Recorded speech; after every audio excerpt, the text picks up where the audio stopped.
And we should be live right now, guys. If you're watching this on the replay and you don't know who I am, my name is E.DeanCole, and I own E.DeanCole Financial.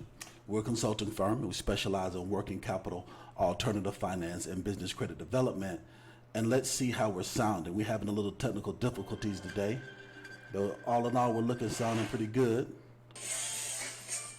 Intro is good. Bear with me for a moment, guys, as I'm checking my sound. And we're going to do, now the way that it's set up today is to do a live call-in show. However, like I said, I've been having some connection issues, so we're going to see how we're sounding. Let's see how we sounding.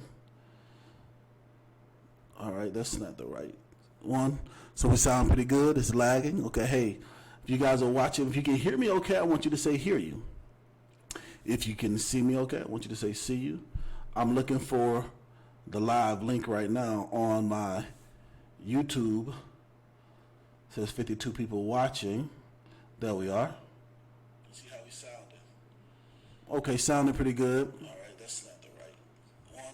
So we sound pretty good. It's lagging. Sound pretty good, a little bit. Okay. So we're good for the most part. Okay, so we're going to make it do what it do. We're having some issues. One of the things about being in the Dominican Republic, unfortunately, is the internet is going crazy.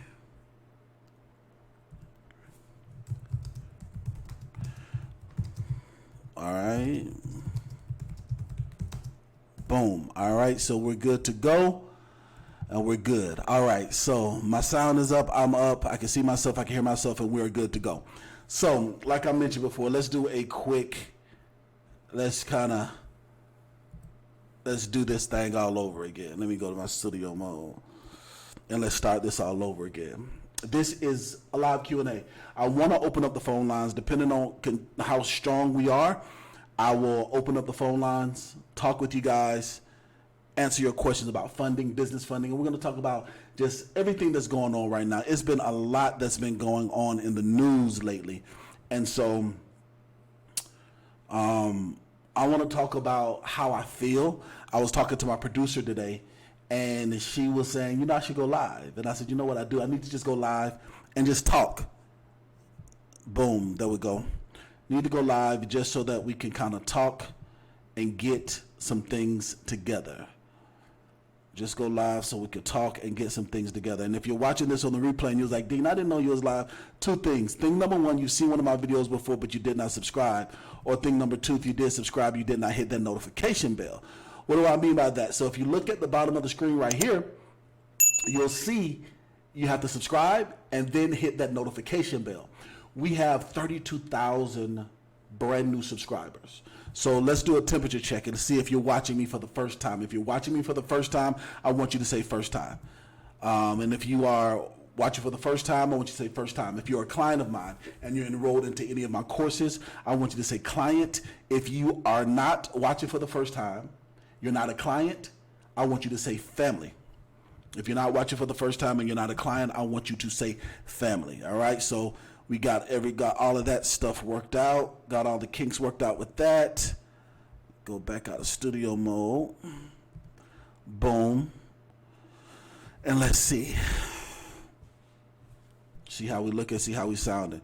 See how many people we got watching us live. Everybody hit that like button, hit that share button, okay? Right now, we have a total of 56 people watching live. All 56 of you guys hit that like button and hit that share button right now. There we go. We're getting the kinks worked out. There we are. We're getting the kinks worked out. Boom.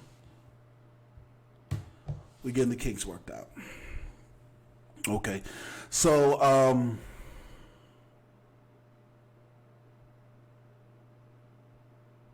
we're good to go. All right, we got Sheila is in the building. Hey, Sheila, how are you doing today? Ray David is in the building.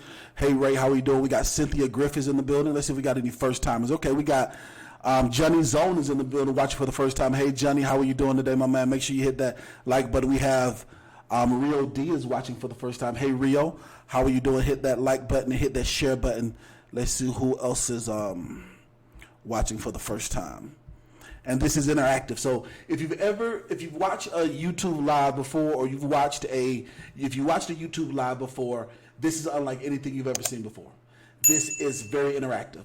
Normally, I will open up the phone lines and let you guys call in, but my stream right now is looking kind of funny. Okay, so we're going to see how my stream goes. It's looking kind of funny, and YouTube changed some things up, so we're going to see, all right? So it's very interactive. I want you guys to talk with me, and if you're watching this on the replay, you can look at the comments below, and if you look at the comments below, you'll be able to see who I'm talking to. So if you're watching and you want to know who I'm talking to, you can look at the comments below if you're watching on YouTube, okay?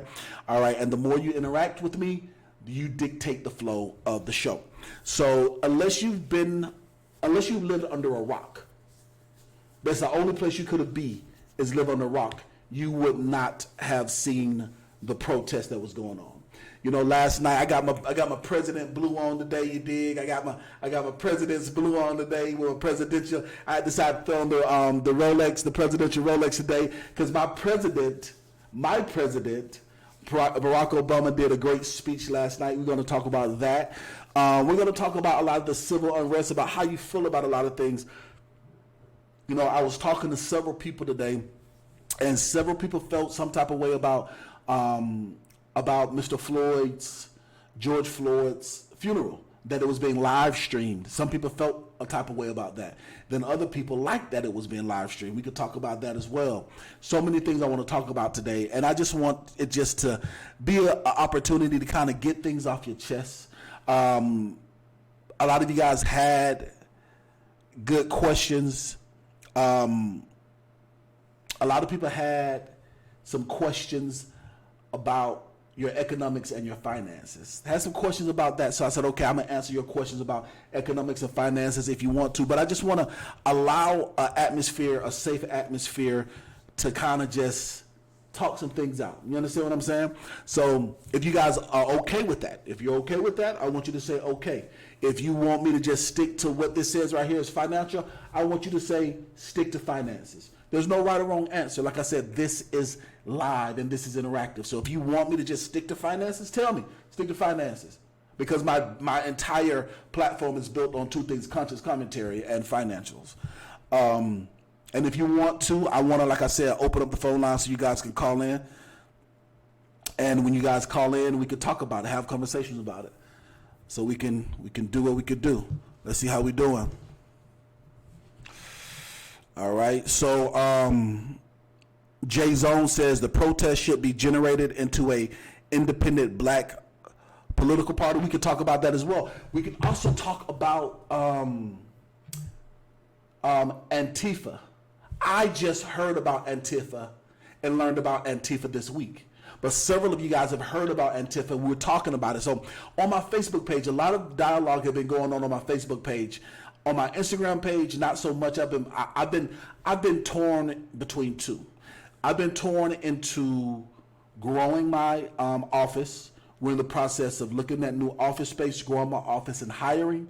And I'm also in the process of expanding my reach as a orator, as a business coach, as a financial expert. So those have been the two things that have been clogging my mind and also my action. So half of my time has been into searching for new office space, hiring new clientele, and the other half of me has been into content creation, relationships, contracts that we're trying to consume and get together.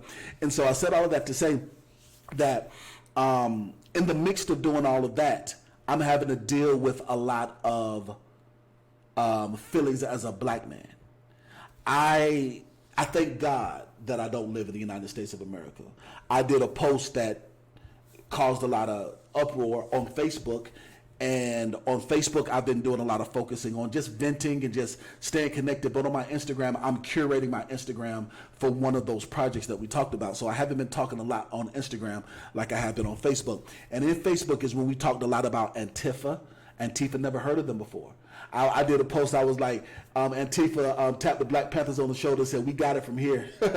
We can talk about that. Do you believe a lot of the protesters were Antifa? Or do you think that it was just fed up individuals that were acting out as well? There is a demographic that don't want to give credit to Antifa for the things that they did because they they want it to be a part of Black Lives Matter. But then there's also a demographic that says, no, this was Antifa. This was not Black Lives Matter because we are peaceful protesters. There's a lot that I want to talk about today. So much on my heart and on my mind that I really want to talk about today. So much on my heart and my mind I want to talk about. So let's get into it. I really want to get into it. All right. You want to hear it all, Ray? Okay, Ray, we're going to do it today. Renee Spitz is in the building. Hey, Renee, how are you doing today? All right. Expat is where it's at. Yeah, absolutely. Expat is where it's at. So I live in the Dominican Republic. So for me, I go back and forth into the U.S. I haven't been in the U.S. for 3 months because of the travel ban. When July opens up, the travel ban opens up in July, I'll be making some trips into the U.S., taking care of some things, seeing some office stuff, taking care of clients, doing all the other stuff, see my baby, come back to the U.S. I liken that it's just like living in South Florida. It's a quick flight. Just like living in South Florida. No matter where I go, it's a quick flight. And so nevertheless, a lot of social and political conversations. A lot of people who have absolutely no idea about politics started to become political. A lot of people who have no affiliations to social liberties have become a lot more liberated because of what's been going on. This is the biggest thing that I want people to understand who are not familiar with the Black Lives Matter movement, or who might not understand what's going on. And a lot of people, a lot of my Caucasian clients, and a lot of my Caucasian clients, and a lot of my Caucasian friends have been asking questions. So I want to answer some of these questions on my platform, right? So most people say, why are they still protesting? Some, not most. A lot of them are saying, why are they still protesting if all of the officers were arrested? Well, the reason why is because Mr. George Floyd was very instrumental to this movement that's happening right now. However, this is bigger than him. When you have London, when you have Europe, Australia, that have taken on the stance of Black Lives Matter, and they're wanting to protest because they're tired of the civil unjust that we as black men face, is bigger than us. It is a paradigm shift. And so I hear these pundits and political commentators and reporters and news anchors asking questions, and they're saying things like, well,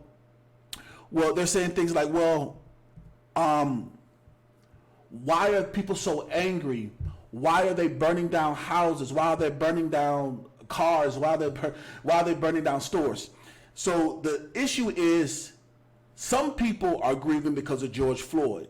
Others are still grieving because of Tamir Rice.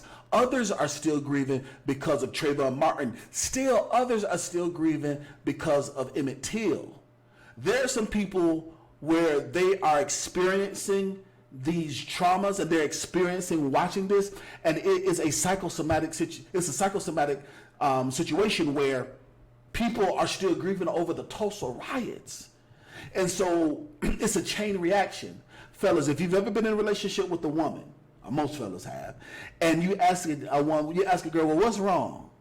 She might tell you 17 different things before she get to the root of the matter. Emotions have a chain reaction to them. If you understand that, I want you to say, understand, okay?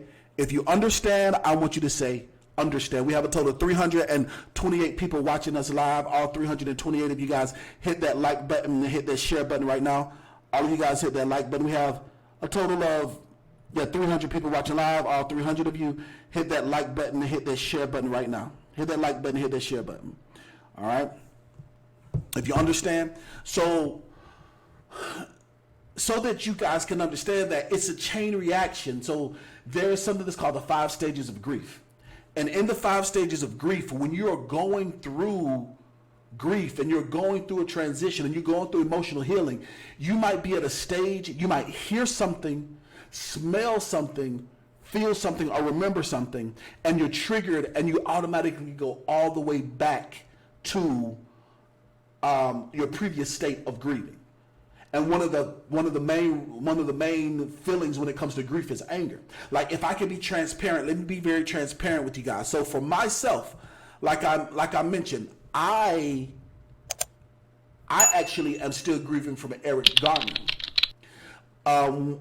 Because that year, 3 years ago, was a very pivotal year, especially for me in regards to making sure that I be unapologetically black and unapologetically woke. Because if you look at what happened with Mr. Gardner, the reason why he passed away is because all he was trying to do was make a living for his kids. He and I, very similar stature. I'm 6'4", he was 6'2". I'm 300. I know I don't look it. You dig? I know I don't look it, but I'm 300. I'm 315 pounds right now. At the time, 350 pounds. He was the same. I think it was the same. 350 pounds. I live in Atlanta, Georgia, in the South. He lived. He lived in New York, and he was trying to be an entrepreneur, quote unquote, selling Lucy, selling cigarettes, and him trying to be an entrepreneur. Him trying to provide for his family, being a big black man, he ended up losing his life, and they end up choking him out. And that is what really got me involved with wanting to know and understand how Black Lives Matters work, and that's what really got me wanted to get involved. That's me. And so when I see George Floyd, and they call him Big George, and he was a Division I athlete, big guy as well, when that bring back those trauma and that memories for me going back with Eric. You understand what I'm saying? So that being said, when people are saying, why are people so angry? Or people, they're not making it about George Floyd anymore. It's not about George Floyd. Like, he was the match that lit the fuse to creating change. If you guys are with me and you understand, I want everyone to say change, okay? If you're watching me, I want everyone to say change, okay? Change. The more you guys participate with me, the more you guys talk with me, the more YouTube lets others know. We have a total of, all right, we got 164 people watching live right now. It's buffering? Okay. My precious baby says buffering. Thank you, baby. All right, we're down to 156 people. I lost some people. Hey, I'm going to be real with it. I'm going to be real. It is what it is, and it ain't what it ain't. All right? I want everyone to say change. If you're with me, I want you to say change. There's no way I can open up the phone lines right now because everything is just buffering. It's just tripping. Thank you very much. Cynthia says change. Janet says change. Thank you so much for that. Marcel is in the building, says change. Thank you so much for that. We got 163 people watching us live. All 163, you guys hit that like button, hit the share button right now. Let people know you value this. Got 3 of these things up. Lord have mercy. Trying to do what we can do. All right, thank you so much for participating. We got Tony Crawford says change. All right, thank you so much for that. Zoe says change. Thank you, precious. I have my daughter sent me something, and I want to talk about. I'm going to show you guys as well. Mr. Lewin says change.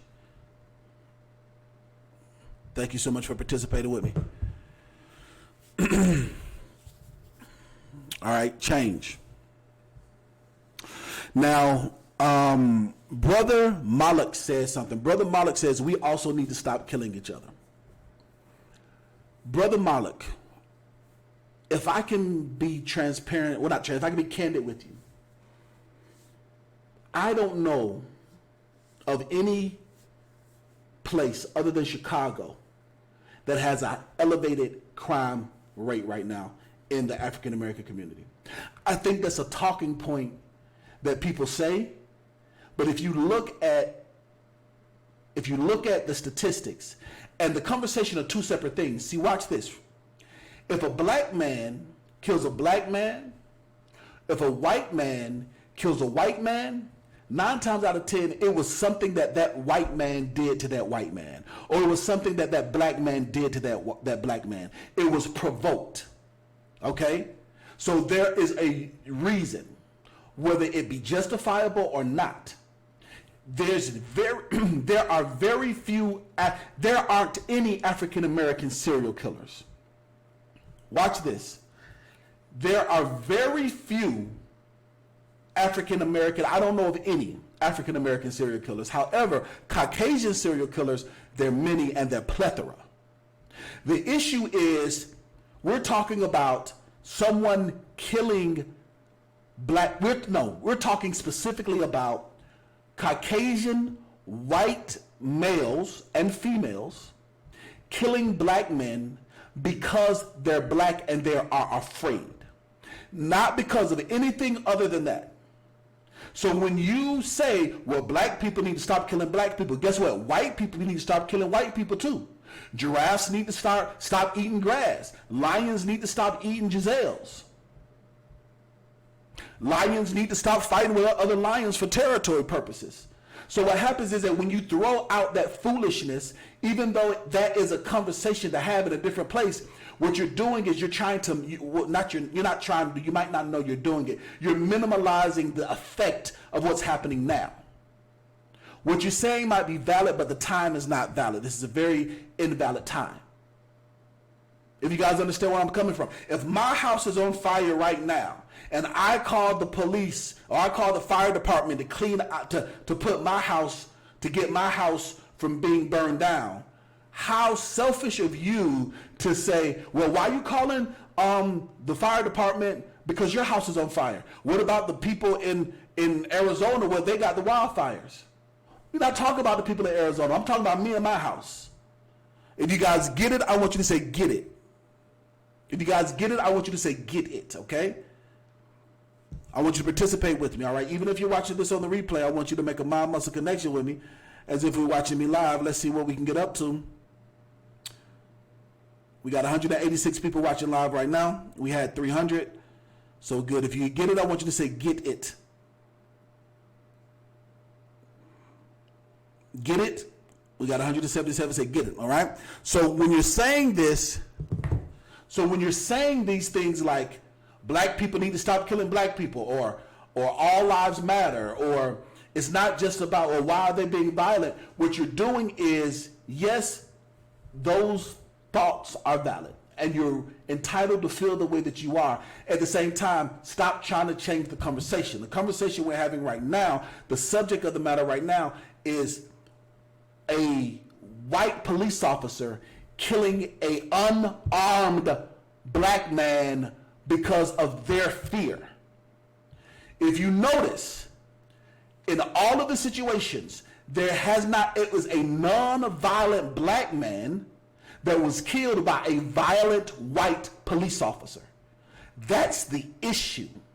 Not, I'm a black man that wants to fight another black man because we got the same girlfriend, or I'm a black man that tries to rob another black man because I'm addicted to drugs. Or watch this, I'm a white man that is addicted to methamphetamine, so I steal from another white man and that white man kills me. So what happens is that people make false equivalencies. When they say, well, the black on black crime is the highest, that's a false equivalency because it's based on your geographical location. The likelihood of me being killed by a Dominican is 76%. Why is that? Because I live in the Dominican Republic. So the likelihood of a normal black man being killed by a normal black man is 76% because it's their neighborhood. Watch this. White man being killed by another white man, the likelihood is 76%. So when people say it's black on black crime, no, it's just crime because of your geographical location.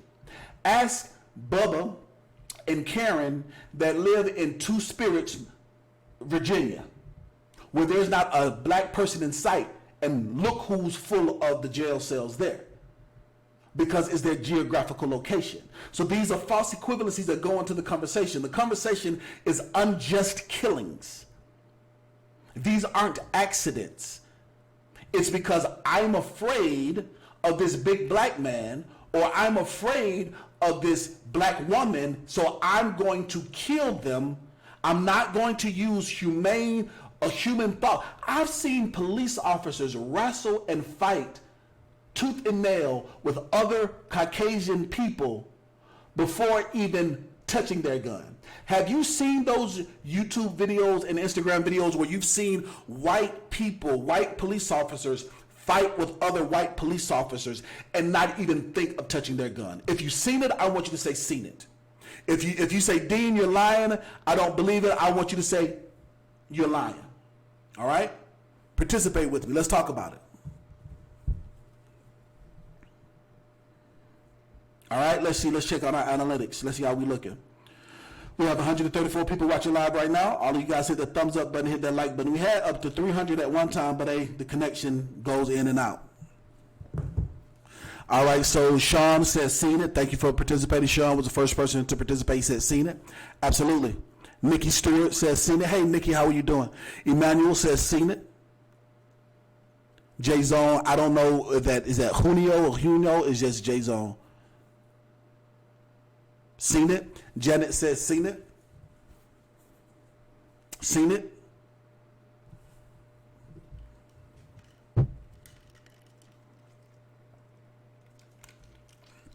Odyssey says a man with a hatchet was trying to kill them and they still tackled him down and he lived. You seen it? Cynthia says seen it. Thank you for participating. Seen it. Big E the Boss says seen it. Okay, of course you guys have. A lot of you guys have seen it. A lot of you guys have seen it. A lot of you guys have seen it. Absolutely. Of course you've seen it. Because in their mind, they don't have that same fear, and or they see that person as another human being and there's a sense of compassion. But when they see us, oftentimes it's this fear, this paranoia, or the disregard of life. And that's the issue, that's the problem. Okay? So remember, when you talk about these false narratives, let that false narrative go. These false narratives of, oh, it's black on black crime. I ain't seen a black serial killer yet. I ain't seen one yet. And there's not a pandemic or an epidemic going on like that. No, it's not. It's just human beings being human beings. But the issue comes in when it comes to unarmed black men killing, unarmed black men being killed by white police officers. Now let's talk about these riots, and let's talk about Antifa. If I could be honest, I was so proud. Let's talk about Generation Z, okay? My daughter is a part of Generation Z. Baby, you still watching? I'm about to do your unboxing. Let me tell y'all about Generation Z. I love Generation Z. I was so proud. I sat back. Make sure there's no, can't nothing be seen on here. Y'all know folks is funny acting. I'm gonna do an unboxing. All right, so you still watching me, baby? You still want to make sure my precious is watching. I'm gonna do her unboxing.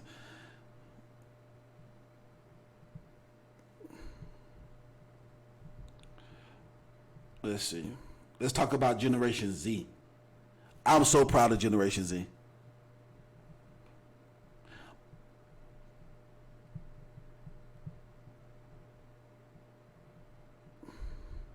I'm so proud of Generation Z. My baby's a part of Generation Z.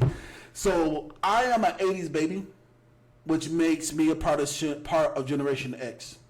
Then you have the millennials, which are the 90s babies and 2000s. Then you got Generation Z. Generation Z, boy. President Obama said the same thing when I got on my presidential, got my presidential rollie on and my presidential glue on. He was representing, my president was representing. Had my presidential, he was very presidential, and he was talking about how he's been a part of so many protests, and he's been a part of so many demonstrations. And he has not seen the type of unity and the type of togetherness that he's seen in this last week. And it was beautiful. In London, beautiful. In Australia, in Hawaii, they were doing their native war cries in the middle of the streets in everywhere in New York, in Chicago, in Denver, in Paris, in France, so many different places. Oh man, we gotta. So many different places. There we go. I know I ain't been on. Oh, yeah, has it? I guess it has. But yeah, so many different places. This is live. So many different places, and the protests were going on, and they were going on peacefully. Come on, now you're messing up my vibe. Now, there we go. This is live. It was beautiful. Absolutely beautiful. It was beautiful. Odyssey says it's beautiful. If you agree, if you like it, beautiful. Do you think it was beautiful? I think it was absolutely beautiful. And the way them Generation Zers think and they got mad, them boys got mad. They got mad. My daughter, let me tell y'all about my precious, my baby little girl, my precious baby girl. She's a Generation Z. Let me tell y'all about my baby. So my daughter is 10 times smarter than I am. My baby is 12. And if she was 2 years older, Generation Z, she would have been out protesting. The people that were protesting, a lot of the demographic that were protesting were 15-year-olds, 16-year-olds, up to 30s. And the way that they think, like if you did see a lot of the Generation Z, they were the ones that were protecting the stores against Antifa.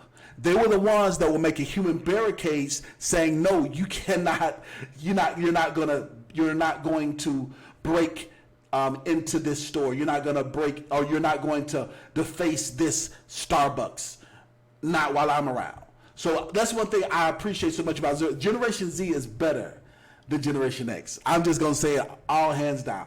And that makes me happy and makes me good to see. You know, we complain about them feeling entitled. We complain about them when it comes to maybe not having ambition. But one thing to know, 2 things for sure and 3 things for certain, that this has told me is that Generation Z, they are go-getters and they are action-oriented. I don't know if it's come from playing video games so much, but they are action-oriented. When it's something that they're passionate about, something that they believe in, they're going to get out, go get it, and come back with it. If you agree with me, I want you to say, I agree. If you disagree with me, I want you to say, I disagree. Let me know.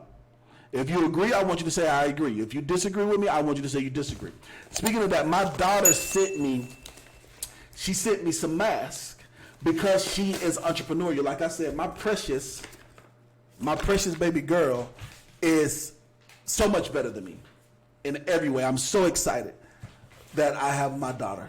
I'm so excited that the Lord never blessed me with another child, and I just have my baby. I am so happy about my baby. I would like a son. I would like a namesake. I would like a EJ, a E.DeanCole, Jr., 2nd to 3rd. At the same time, if he does not, I am okay, because my baby, she is entrepreneur up and down. So she, talking about being action oriented, she made a business selling homemade masks.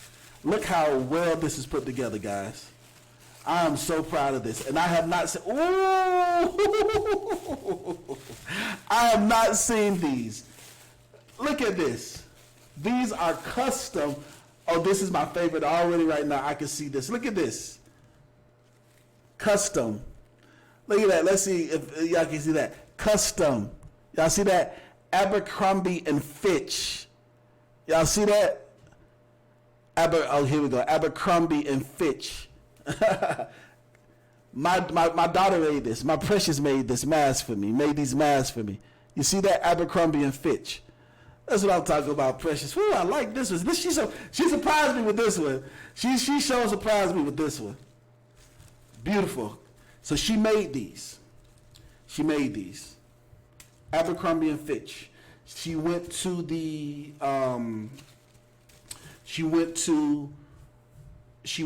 fabric stores, and she made, this is cool, and she made these from scratch. I know a lot of people are making masks and whatnot, and a lot of people are selling masks. They buying them low and selling them high. These are handmade masks, hand-stitched masks. I appreciate this so much, precious. This is pretty cool. I like this. I like the inside. It's pink. You guys see that? I got to show off my baby's mask. She made these. I ordered 5. Let's see. 1, 2, 3, 4. Oh, this is dope. This is my favorite colors. So look. You see? They ready for war. You see this? Generation Z is ready. Y'all see this? Generation Z is ready. Entrepreneurial. So if you guys want a mask, leave a comment below and I'll get in contact with you. If you want a mask, you can get a custom mask. I like this. Oh, this is dope. This kind of match what I got going on right now. If you want one, if you guys want a mask, I can't remember the price point. I'll give you guys not any of these. These are mine. M-I-N-E. They're mine. You cannot have them. My baby made them for me, custom for me. So if you want your custom mask, then you guys comment below. This is my favorite one right here. This Abercrombie & Fitch is hard. You see that? My baby, I like this one. My baby got some style. She surprised me with this one. Let me put it on. All right, let me put it on. Put it on. Is it just me? Let's put one of these masks on. But one of the things I talk about with Generation Z is that they're very resilient, very entrepreneurial, very forward thinking. And so, listen, I feel bad that some businesses had to burn. I feel bad that some cop cars had to burn. I do. Look at this. Woo-hoo. Look at this. Oh, this is so dope. This is so dope. I'm about to do a selfie. I know she's still watching, Precious. She still should be watching. Oh, this is dope. This is my favorite one. Let me send her a selfie right now. This is dope.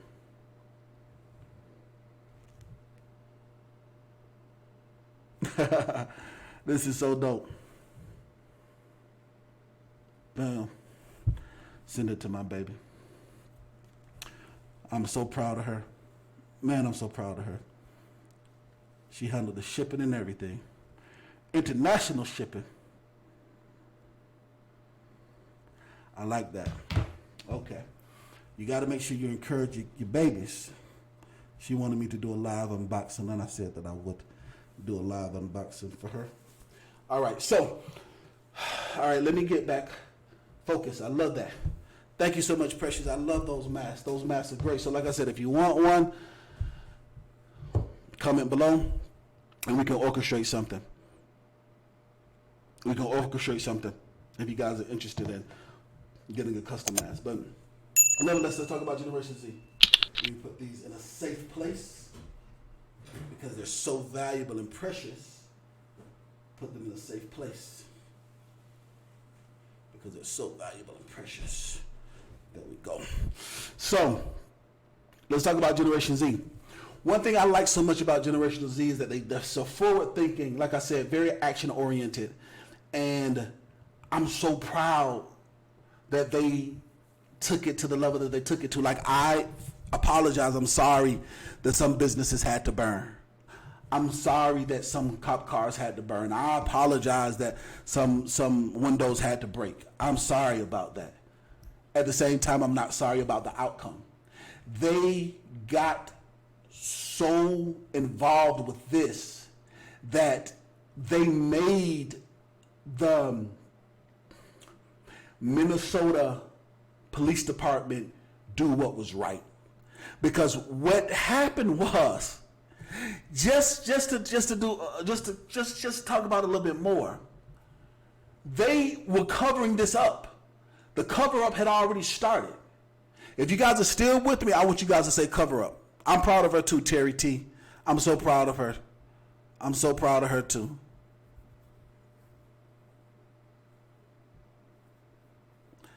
All right. If you guys are with me, I want you guys to say cover up, okay? Cover up. The cover up had already started. The reason why the cover up had already started is because they had doctored the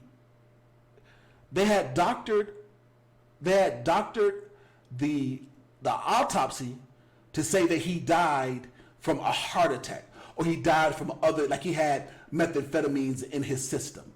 You know what I'm saying? I got methamphetamine in my system right now. I'm not on meth. At the same time, I take a prescription drug that is considered a quote unquote methamphetamine. So if you run my blood work, you're gonna get some of everything. You understand me? Because I take a lot of different vitamins, I take a lot of different medicines. You run my blood work, listen to me. You take a drop of my blood, you can probably grow 5 more humans. You hear me? I take a lot of vitamins and minerals and nutrients, and I live in this beautiful Dominican Republic. You understand me? So I got a lot of good stuff. You dig? But the fact of the matter is, they started with the autopsy, and they tried to doctor the autopsy to say that he died from a heart attack.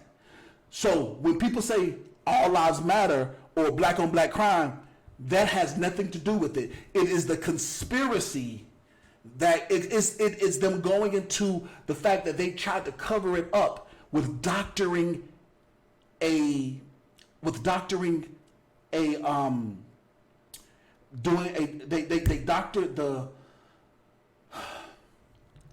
doctored the coroner's report. The autopsy was slighted to say he had a heart attack. Not saying that, well, he had a heart attack because he was being choked to death and he died from asphyxiation. It's one of those type of things where if you get stabbed in your heart and you go into a burning building and you get shot and the ashes wet killed you. One of those situations where it could have been all of those things, and they are trying to, the fact of the matter is that none of that would have happened to him if he had not been on the ground being choked to death by 4 officers. That's thing number one. They tried to doctor it. Thing number 2 is the prosecutor. I'm so proud of Generation Z. I'm so proud of these protesters. I'm so proud of everybody that they was not having it. They wasn't for it. They said, listen, I'm not for it. No justice, no peace.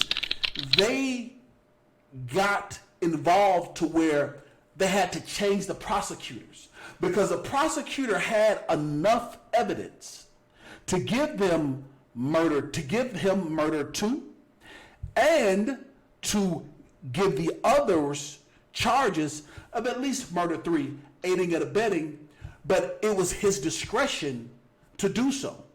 He couldn't see it in himself to do so because he was looking at it through the shield, through the mask of the cover-up of the blue shield and through the mask of white supremacy. It wasn't until Generation Z, Antifa, Black Lives Matter, until they got involved and hit the streets and protest to the point to where now they had to put a black attorney on the case. And you know they had other attorneys, they put a state's attorneys on the case so that they could get some justice done.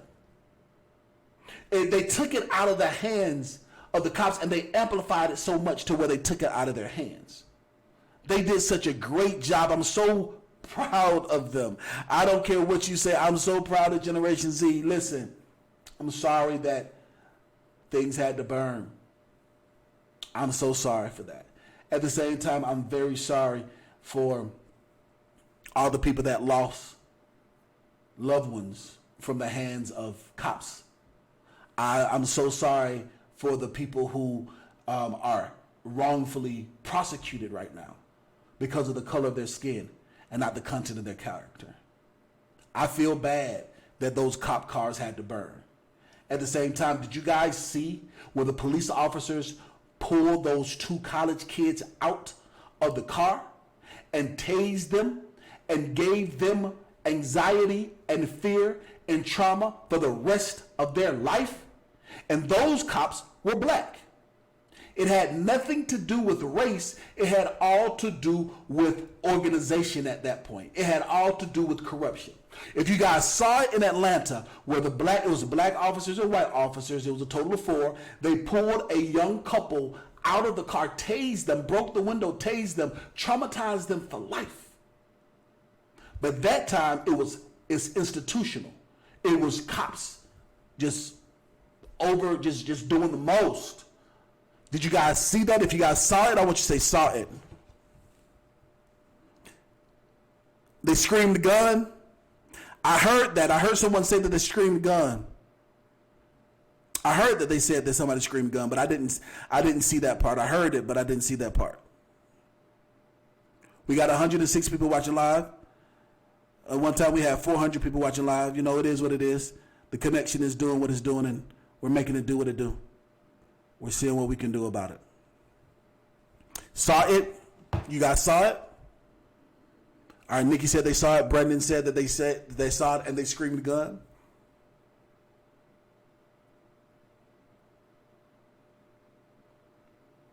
It was a cover-up big time. Absolutely. You saw it?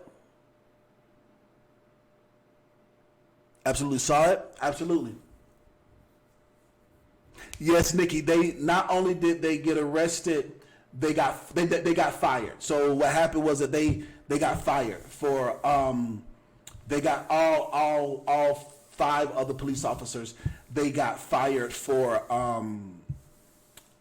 excessive use of power. And I'm glad that you asked that question, Nikki. So for breaking somebody's window, tasing them, this is very important, guys. For breaking somebody's window and tasing them, those police officers did not get charged with criminal charges, but they lost their job. They did not get put on desk duty. They did not get a paid vacation. They lost their job. Now, let me tell you the reason why that's important. When I first heard about and I posted this and I deleted it because I was like, I don't want to be insensitive at the same time. When I first heard about the attorneys going after murder against George Floyd, I cringed because I was like, no, not another zealous prosecutor messing up. So this is something I want you guys to understand. I'm so glad that they only went for murder 2 and aiding and abetting. That they're not trying to go for premeditated murder and murder 1, and they're not trying to go for the death penalty. Let me tell you the reason why. Because they are police officers, okay? It's their job to interact and to be forceful. It's not their job to kill, and it's not their job to maim. It's not their job to murder. But it is their job to be forcible. It is their job to use what's considered reasonable force. So because in their job description, force is allowed, you're never going to prosecute a police officer for first-degree murder unless it's like the situation that happened with Bolton John.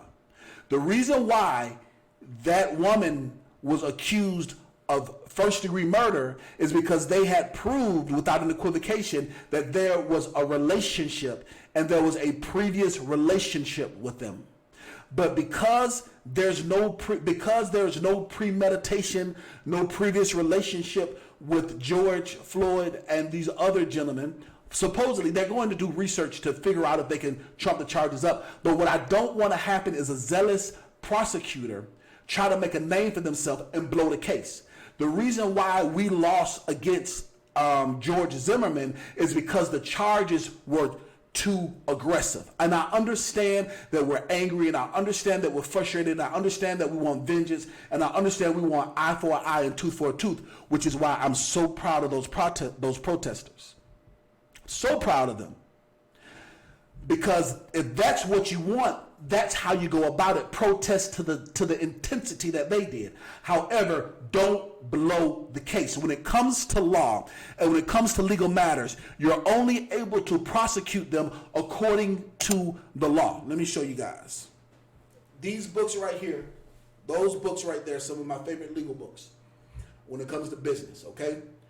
We remove items off of people's credit report, and we get people funding, and we close deals because of the law, because of facts and not feelings. If you guys are with me, I want you to say facts, not feelings. 2 words, okay? If you guys are with me, I want you to say facts, not feelings.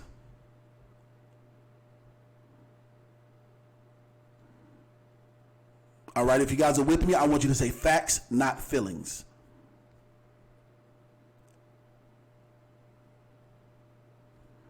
I want you to say facts, not feelings. If you guys are with me, I want you to say facts, not feelings.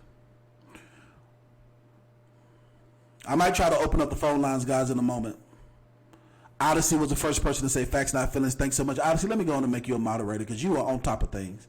And I said that if I saw you doing this again, I was going to make you a mod. Add as a moderator. Boom. Odyssey, thank you so much for your participation. I need you guys to participate with me. We got 107 people watching live. We had close to 400 people, but you know, everything, the conversation ain't for everybody. Everybody hit that like button, hit that share button right now. Everybody hit that like button and share button right now. Facts, not feelings. Yes, facts, not feelings. So we have to prosecute them to the fullest extent of the law. And that's what thing is, that it's the fullest extent of the law. So the fullest extent of the law is the reason why I'm so glad that the state's attorney, that they're going for, they're going for 25 to life. They're going for second degree murder. They're going to do an investigation to see if there was a previous relationship because of the vitriol, and there's a video camera of it looks like the officer's punching George while he is in the back of the police car handcuffed. That's what it looks like, but we don't know that. They're waiting for the body cam. They're waiting for the body cam to hear and see that. At the same time, they're taking it to second degree, which is 25 to life, and the other ones. They're going to get aiding and abetting, which they can get 10 to 5 years, and I'm okay with that. I'm okay with that because this is showing you the precedence on how you're going to be able to get reform. Is by making sure that we give the right charges, okay? Because what'll happen is, you will get an acquittal. You will get people to, because you have so what happens is that the burden of proof is beyond a shadow of a doubt. When you're going for premeditated murder, which means that you have to prove beyond a shadow of a doubt that this was premeditated, meaning that they woke up at 7 or 8 in the morning to say, I'm going to go find George and I'm going to kill him. Or the next time I see George, I'm going to kill him. Or I hate that George guy. So when you have murder 1, you have to prove beyond a reasonable doubt. With murder 2, 25 to life, manslaughter, we ain't got to prove we don't have to prove your intentions. We just need to prove your actions. And the actions are plain as day. People were saying, oh, well, we got to get convictions and you know, don't celebrate too soon. No. These charges are the right charges. We can see without a reasonable doubt that your actions caused his death. We can see without a reasonable doubt that your inactions caused his death. We can see without a reasonable doubt that this Asian man is pushing other people that are standby, that people that are witnesses, people that could aid, people that could actually help him. He is using his force, pushing them back, saying don't do drugs. All of these are actions, and these are facts, not feelings. And when you're dealing with facts, we can get a conviction because of facts, not feelings. Because of facts, not feelings.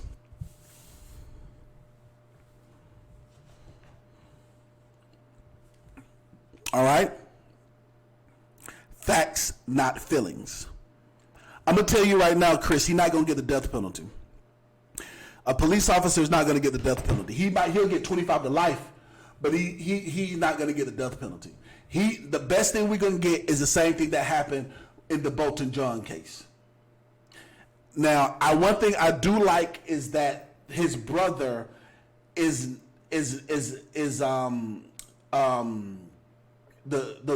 brother is showing a lot more resilience than Bolton John's brother.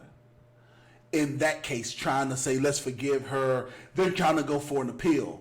and use that as reasons to go for an appeal. I'm so glad that the spiritual leaders like Bishop T.D. Jakes and some of the spiritual leaders like even Kirk Franklin, and who else have I heard from? I have not heard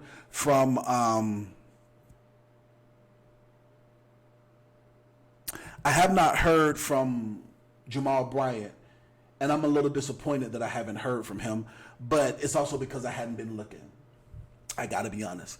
I like Bishop. I like Pastor Jamal Bryant. He was actually running for office, and he was very, very popular with Black Lives Matter.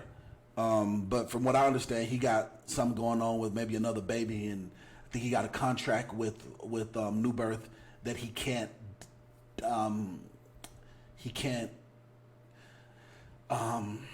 make them look bad or something like that. He has a performance contract to where he can't make them look bad or look unprofessional. So I think that's why I hadn't heard from Pastor Jamal Bryant. Like before, when he was the CEO of Empowerment Temple, he was the first one out there. But now with his new position, he can't do that. Corporate America. It is, and church is corporate America. But nevertheless, I said all of that to say, one of the things that I'm very happy about is when I'm listening to these spiritual leaders speak, they're not talking about forgiveness. They're talking about healing. And the way that you heal is to be made whole. The way that you heal is to fix the issue. I'm so glad when I'm listening to them give their speeches, their dictations, when I'm listening to their interviews, and I'm listening to them talk to these correspondents and these pundits, these reporters, and they're saying, well, what about forgiveness and how can we move forward? And every last one of them, I don't know if they got on a group call or what, but I'm so proud of them for saying that. How can we forgive and how can we move forward until we first heal? And we can't heal until the civil unrest ends. That's what makes me so happy about it. That's what makes me so glad about it. I really appreciate that. I really appreciate it tremendously. So I've been talking a lot, guys. I've been talking a whole lot. And I just wanted to kind of come in and touch bases with you guys and try to make the most of this, try to answer some questions. I could try to open up the phone lines. Let's take a break. I'm going to see if I can open up the phone lines. If I can open up the phone lines, then we'll see. The strength looks like it's kind of strong, so let's see if I can open up the phone line. So you guys ask your questions below, and as you ask your questions below, I will open up the phone lines, and let's see how we do. All right, did I speak too soon? Let me see if I can open up these phone lines, guys. Ooh. Let's see if I can open them up. Let's see. You guys ask your questions below.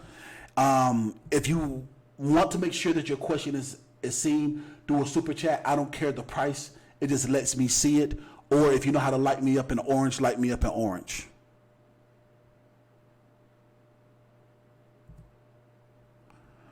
All right, so let's see. While I try to open up these phone lines, let's see how we do. Everybody hit that like button right now. Let's see. We might be able to make something shake. The signal strength look like it might want to let me do it. It didn't want me to do it earlier, but it's all right, though. Let's see what we can make happen now.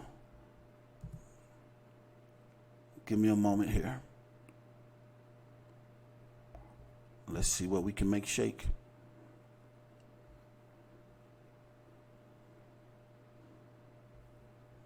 Give me a moment.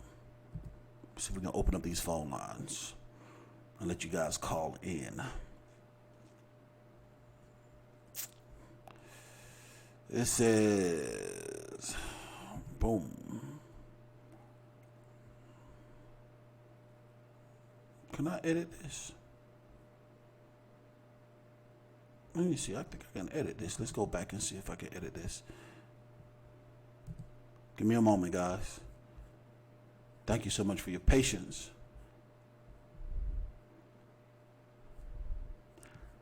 Yeah, let's see. Replay. nice. Now let's see if I can order this.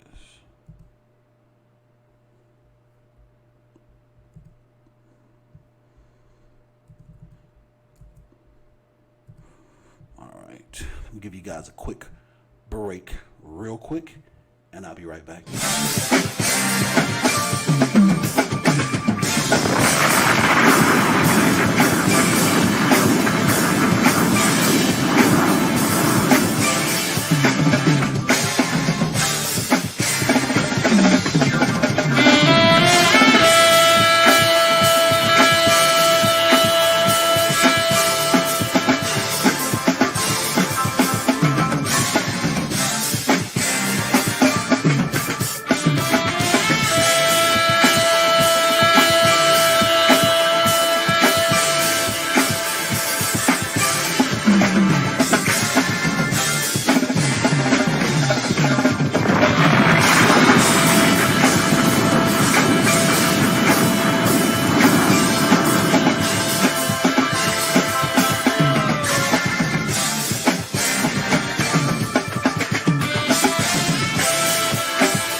You guys can't hear me. Sorry about that, guys. The phone lines are open. We're good. Phone lines are open. We're calling in 563-999-3627. 563-999-3627. Phone lines are open. Let's see how we do. Let's see how we do. All right, we have 73 people watching live. All 73 of you guys hit that like button. There we go. The phone lines are open. We're good. Phone lines are open. This has been technical difficulties beyond no other, but you know, it is what it is and it ain't what it ain't. Okay, let's see how we do. All right, let's see. Let's go live. All right, we have a caller live on the air. Area code, the last four of your number is 5845. Hey, caller, you're live and you're on the air. Hey, how you doing, little brother? I'm doing very well. How are you doing? I'm doing all right. I was just calling you because I was wondering how much would you charge for a 30-minute consultation one-on-one? I'm a client of yours, but I need to buy some more of your time. You're not just a client of mine. You are a super client of mine. I know who this is. I know this voice. How are you doing, Miss Hurst? Come on, you wasn't supposed to blow that. I was supposed to. I'm good at what I do. I love all of my clients, all 15,000 of you guys.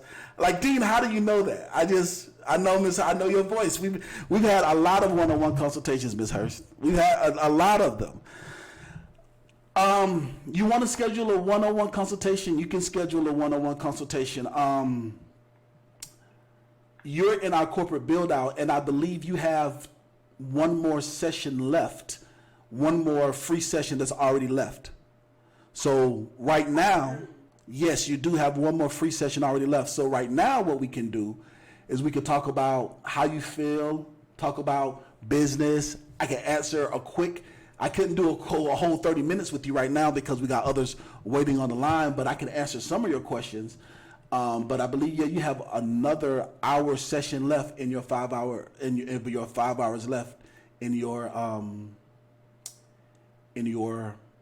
corporate build out. But I have a question for you. How are you liking the small answering to the questions? Like, 'cause normally I do these long format. So, I do these long format live Q&As, but I've been doing the financial news that you can use, the 3-minute and 5-minute videos. How have you been liking those?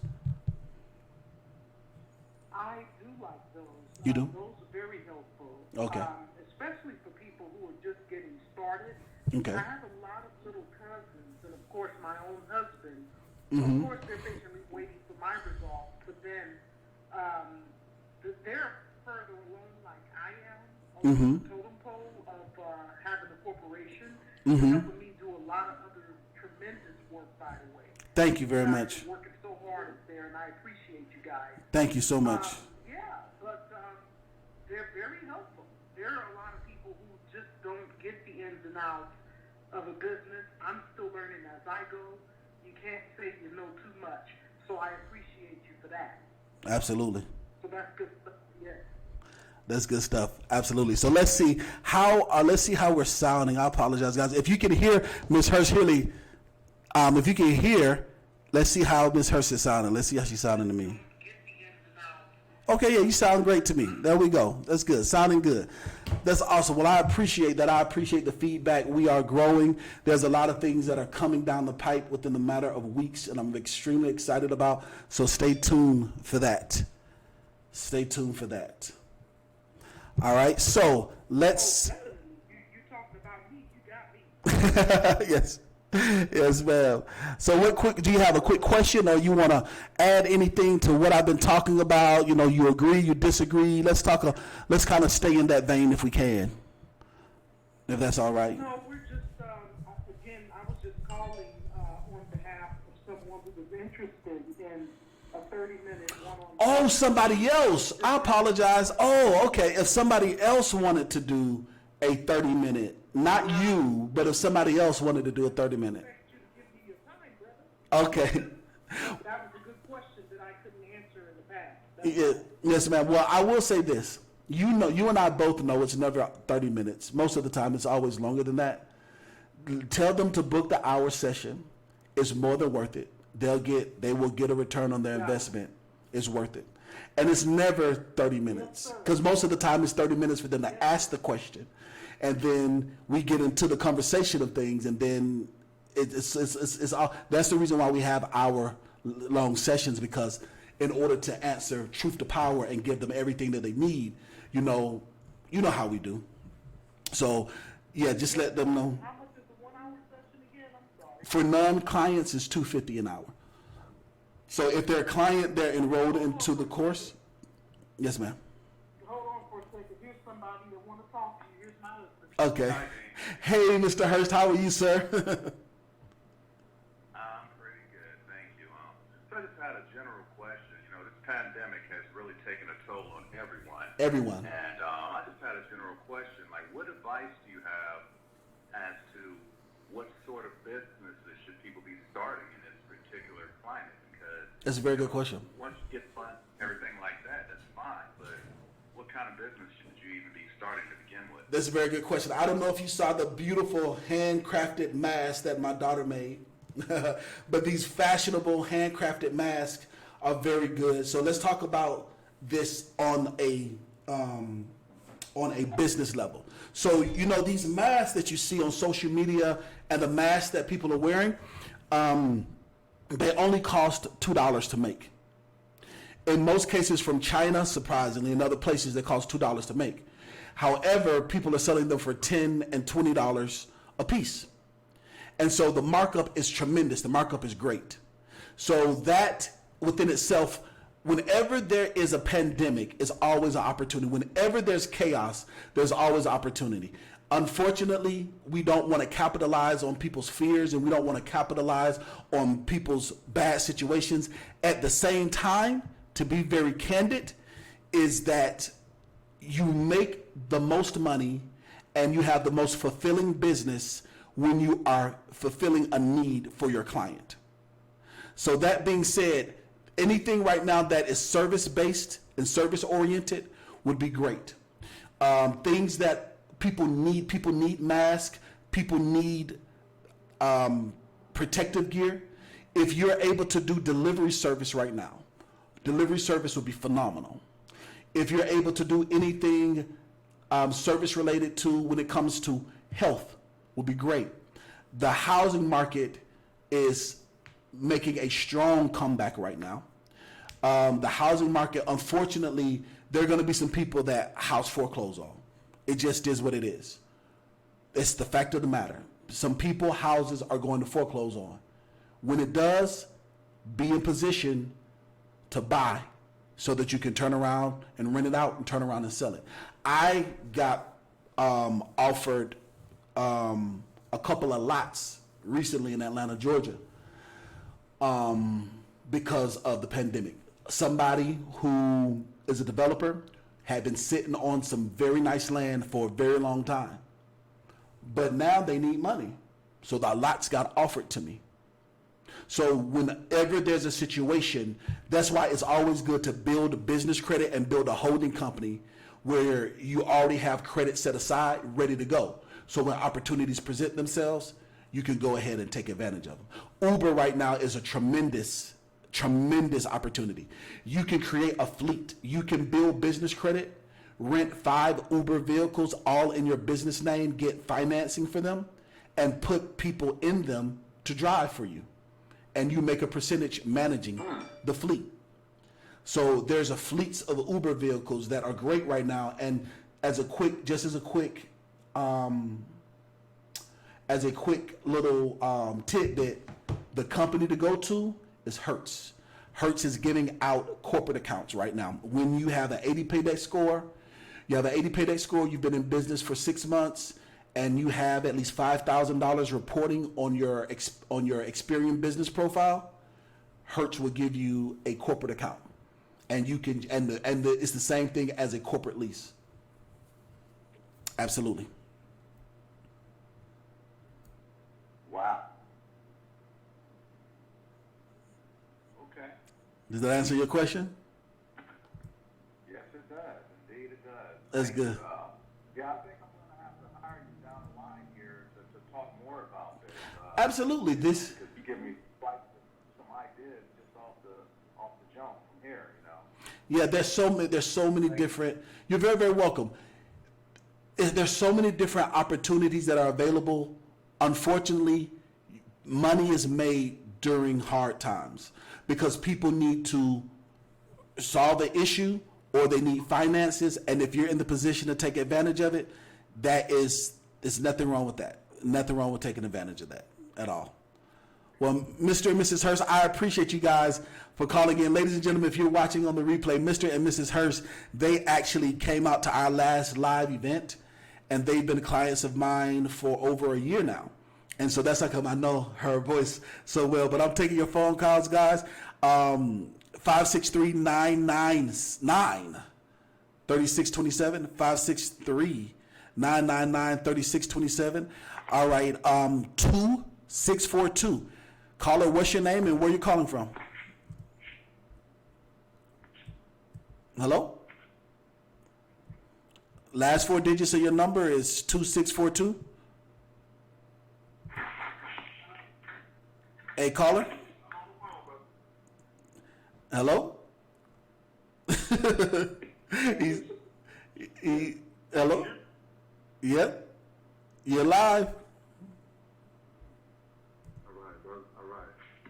Hey, I just had a quick question. I didn't want to hold you up. My name is Renaissance. I'm a DCFI student. How are you doing, my man?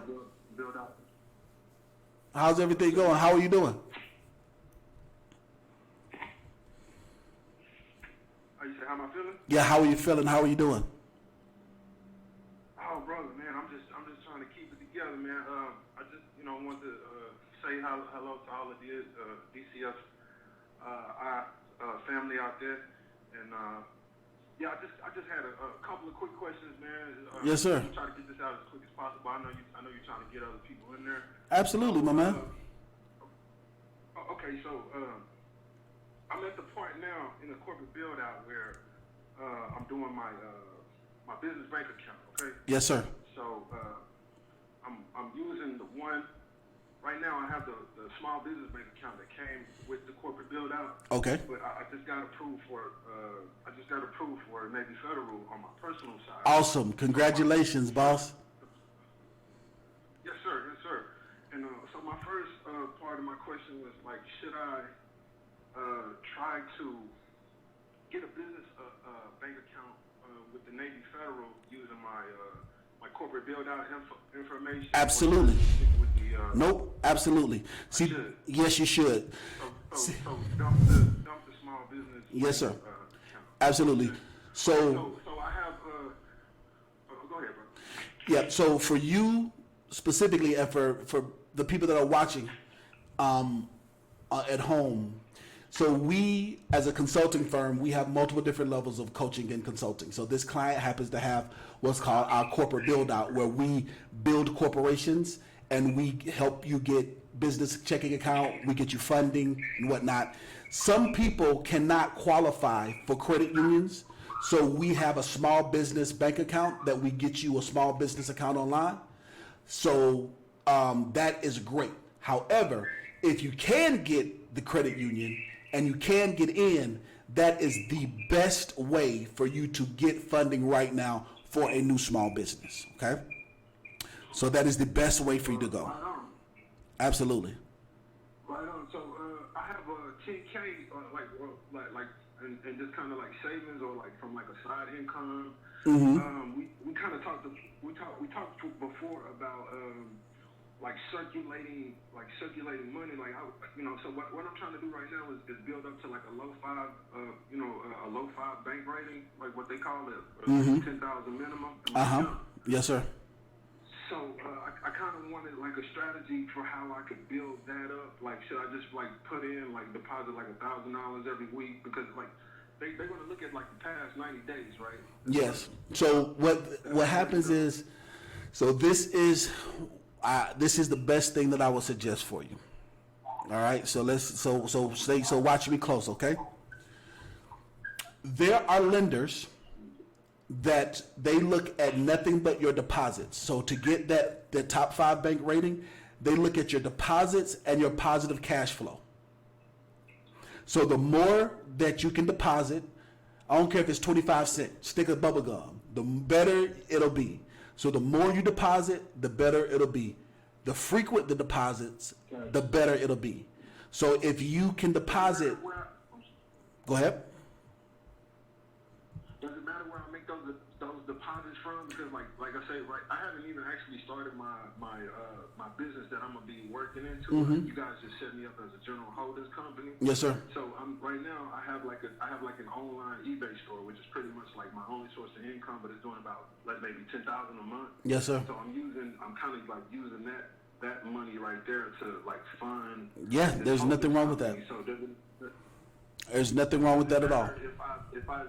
Does it matter if I deposit that money from my personal checking account, or should I do it from like my eBay PayPal account? Does that matter? Like, that's a very good question. Go back and look at that. Like, that's a very good question. The best thing is deposits, not transfers. So watch this. If you do a direct deposit, like when you sell on eBay and they batch you out, that's considered a deposit because it's coming from eBay to your account. That's considered a deposit. If it's going from your personal account and then you're doing a wire transfer from your personal account to your business account, that doesn't count because that's considered a transfer. But if you pull the cash out and you deposit the cash, that counts. If you write a check if you write a check from yourself and you deposit the check, that counts. So deposits count. Wire transfers do not count. So if you were to, You're saying I could play? what I'm saying is, live on YouTube, sir. What I'm saying is, the lender looks at your deposits, and legally, the lender will look at just your deposits for the last 90 days. You see what I'm saying? Okay, I got you. Yes, sir. Yes, sir. So you deposit. So the Part to that question. yes, sir. Okay, so let's say I go and try to open up this Navy Federal business account. Will I, since my holdings company is set up in Delaware, will I need to register as a foreign entity, or will they regard me as a foreign entity? Like when I go in and try to, because I live in Texas. Mm-hmm. So will that kind of like raise a red flag if I try to open up this business account in Texas with a Delaware company? That's a very good question. No, you should not have to register. Well, it depends on the underwriter. The real answers depend on the underwriter. However, no, because of the branch of Delaware, that's why we specifically did you for Delaware and not Wyoming, because we knew that that's what you were going to do. So we did you in Delaware because they have branches in Delaware. So as long as the branch has businesses in the state that you're in and that you're incorporated in, then you'll be fine. Okay, man. Yes, sir. Okay, man. Okay, so if my first company that I want to set up is kind of like it's going to be a trucking, like LLC company. When I set up this entity, should I use my holdings company as the owner? Yep. When they ask me like who's going to own this, I Yes. should use my holdings company. Is that correct? Yes, sir. You should use your holding company, and once you have the new assets, that's when you will spin off and create a separate corporate company once you have assets in hand. That's the benefit of using a holdings company, because a holdings company means that it manages. So technically, the slang term is a holding company. We call it a holding company. That's the slang term. But if you look on your articles of incorporation that we created for you, it says business management, which means that it manages other businesses and it manages the inner workings of the business. So you can manage assets, contracts, relationships of any business that you get in contract with, including your own. So the best thing to do would be to acquire the assets, and once you acquire the assets, then give them to one of your new clients, which happens to be your other business, and it manages those assets. So it allows you to acquire everything right now. Okay. I spoke to Miss Patricia like last week about Yes, sir. my next one-on-one. She was saying that you may be doing some traveling soon. Yes, I've been doing, like I said, I've been doing a lot of traveling. We are in the process of growing, man. I'm excited about so much stuff. No, that's great, because I was gonna ask you about, like, I was watching some of your older videos, and I think you were offering like. So my thing was like, if I could make it to like one of your lectures, would you be offering like like in person, like one-on-ones? Like, Yes. Yes. Like pick a meeting spot or something like that. Absolutely. Yes. So the next Actually, you know what I'm saying? I'm a fellow cigar aficionado. so, Okay. We can like meet up at the cigar shop or something like Well, I did have a marketing deal with the cigar company. I did have a marketing deal. Yeah, I remember that. Yeah. Actually, that's where I got that cigars with the CEO, man. I like that shit. Yeah, absolutely. Yeah. So the cigars with the CEO. Yeah, that was something that we started that when I had my radio show in Atlanta, and I had a sponsorship deal. And at the time, I think I was dating a bishop's daughter. She was bad. You look at this chick, you would never think she was a bishop's daughter. And I'll tell you, this girl was bad. She was bad. You hear me? And so at the time, I was dating a bishop's daughter, and I was like, well, if I'm dating a bishop's daughter, it's not really good for me to do the cigar with the CEO. That relationship didn't last long, and I just never picked it back up again. But I still get offered that all the time. So we'll see what happens. Like there's a few things that I'm working on that we'll see what happens. There's a few things that I'm working on, and we'll see what happens. But yes, the next time I have a live lecture, the next time I have a live event, you can get a VIP ticket, and when you get a VIP ticket, you'll be able to have access to a private meet and greet. And I'm really excited for you, my man. I'm glad that you're doing great. I'm so proud of you for everything that you're doing with the corporate build out. Guys, I am so excited to be answering you guys' questions. I'm glad that the calls are coming in. I'm taking your phone calls live. 563-999-3627. That's 563-999-3627. Let's see how many people we got watching us live right now. How many people got watching live? I need all of you guys to hit that like button and hit that share button. Okay, boom, there we go. Everybody hit that like button and hit that share button, and you guys can hear. You guys can hear pretty good. Okay, boom. So let's go ahead and take it in. So we got a caller. Okay, the last four is 4516. Can you turn the volume down? Last four, 4516. You're live. Last four, 4516.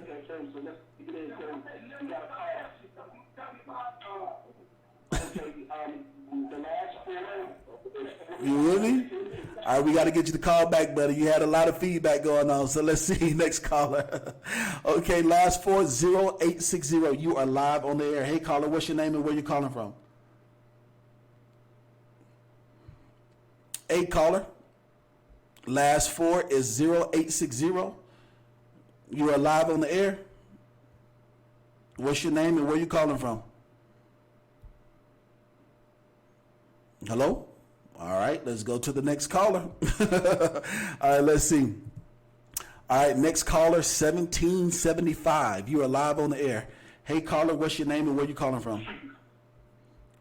Yeah, I just got a question. What do you think about Lil Dog speaking in that court case? Hey, Ike Stevens, how you doing, buddy? I'm asking you a question. I mean, Well, he didn't beat me in the court case. for your audience. He did not beat me. I won that court case, sir. Oh, well, I just saw court documentation, and it says that the case was dismissed. I don't have any court documentation saying that the case was dismissed. I mean, it's public information. It's on the Apocalypse channel. You know, the Apocalypse. He's got it on his channel there. If you want to take a look at it. Sure, I'll take a look at it, but the last I got, I didn't lose the case. But thanks so much for calling, my man. I'm expecting. Hey, man, have a good one. Let's see. Last four, 0182. Hey, caller, what's your name and where you calling from? Hello? Yep, last four, 0182. What's your name and where you calling from? This is Brandon O'Neill from South Carolina. Hey, Mr. O'Neill, how are you doing today? What's going on, my man? I am winning. I'm doing extremely well. How can I help you today? Well, you hard to get in touch with, boy. I've been trying to get in touch with you for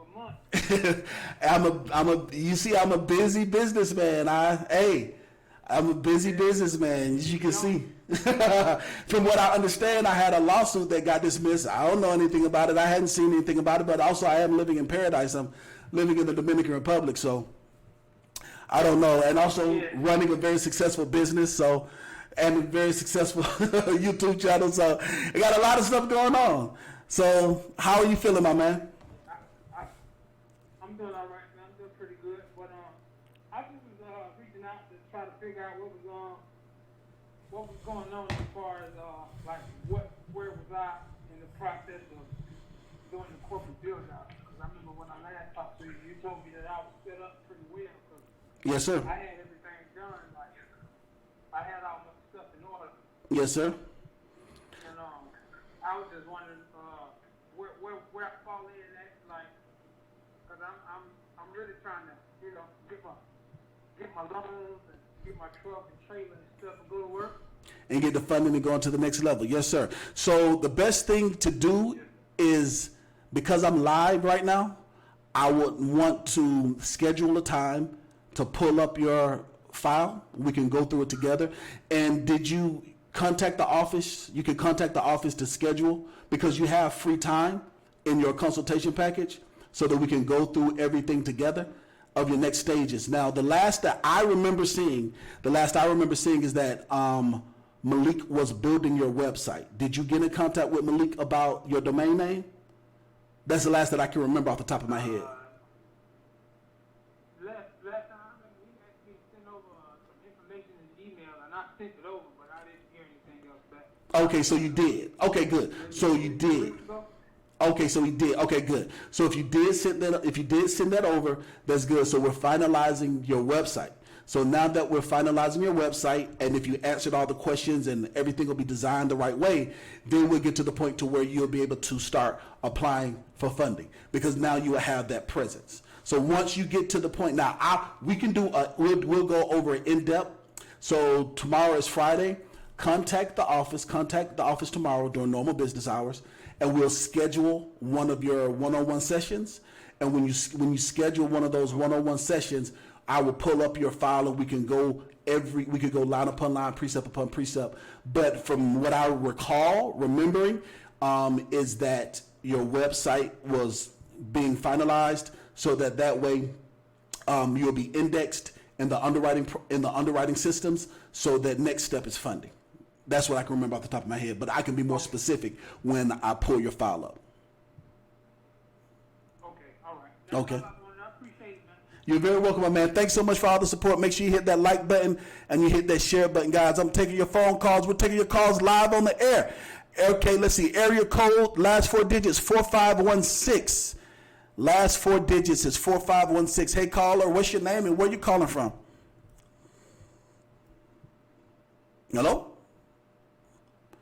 Last 4 digits is 4516. Hey, caller, you're live on the air. Last 4 digits is 4. Hello? Hello. Yes, sir. Hey, how you doing, Dean? This is Trent Hill, man. How you doing, Mr. Hill? How are you, sir? What's your name and where you calling from? Yeah. Do me a favor, turn me down in the background, Mr. Hill. Turn me down. The feedback is major. Yeah, I had to walk away from because I'm listening to you on my other phone. Okay, good stuff. Is that better? Yes, sir. That's a lot better.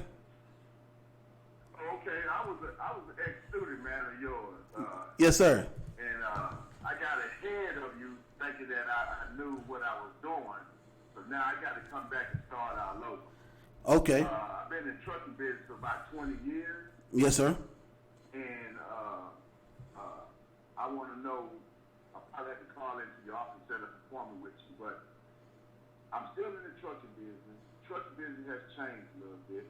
Mm-hmm. I went out and got a credit loan, $25K, Okay. and I didn't use it. Well, that's good. We helped you get that $25,000 loan. Sir? I said, did we help you get that $25,000 loan through our course? No.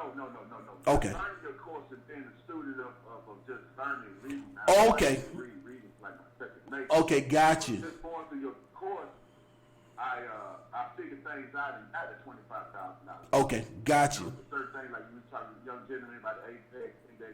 But Yes, sir. I over it, and everybody need a coach. Everybody need a mentor. Yes, sir. I played ball for a long time, and to get me to the next level is because I had a great coach.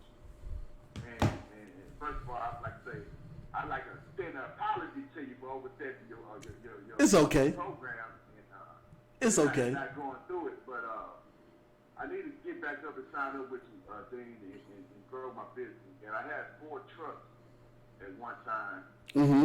and I'm back down to starting over again with 1 truck, 1 trailer again. Okay. Because I misappropriated my funds and mismanaged my funds. Okay.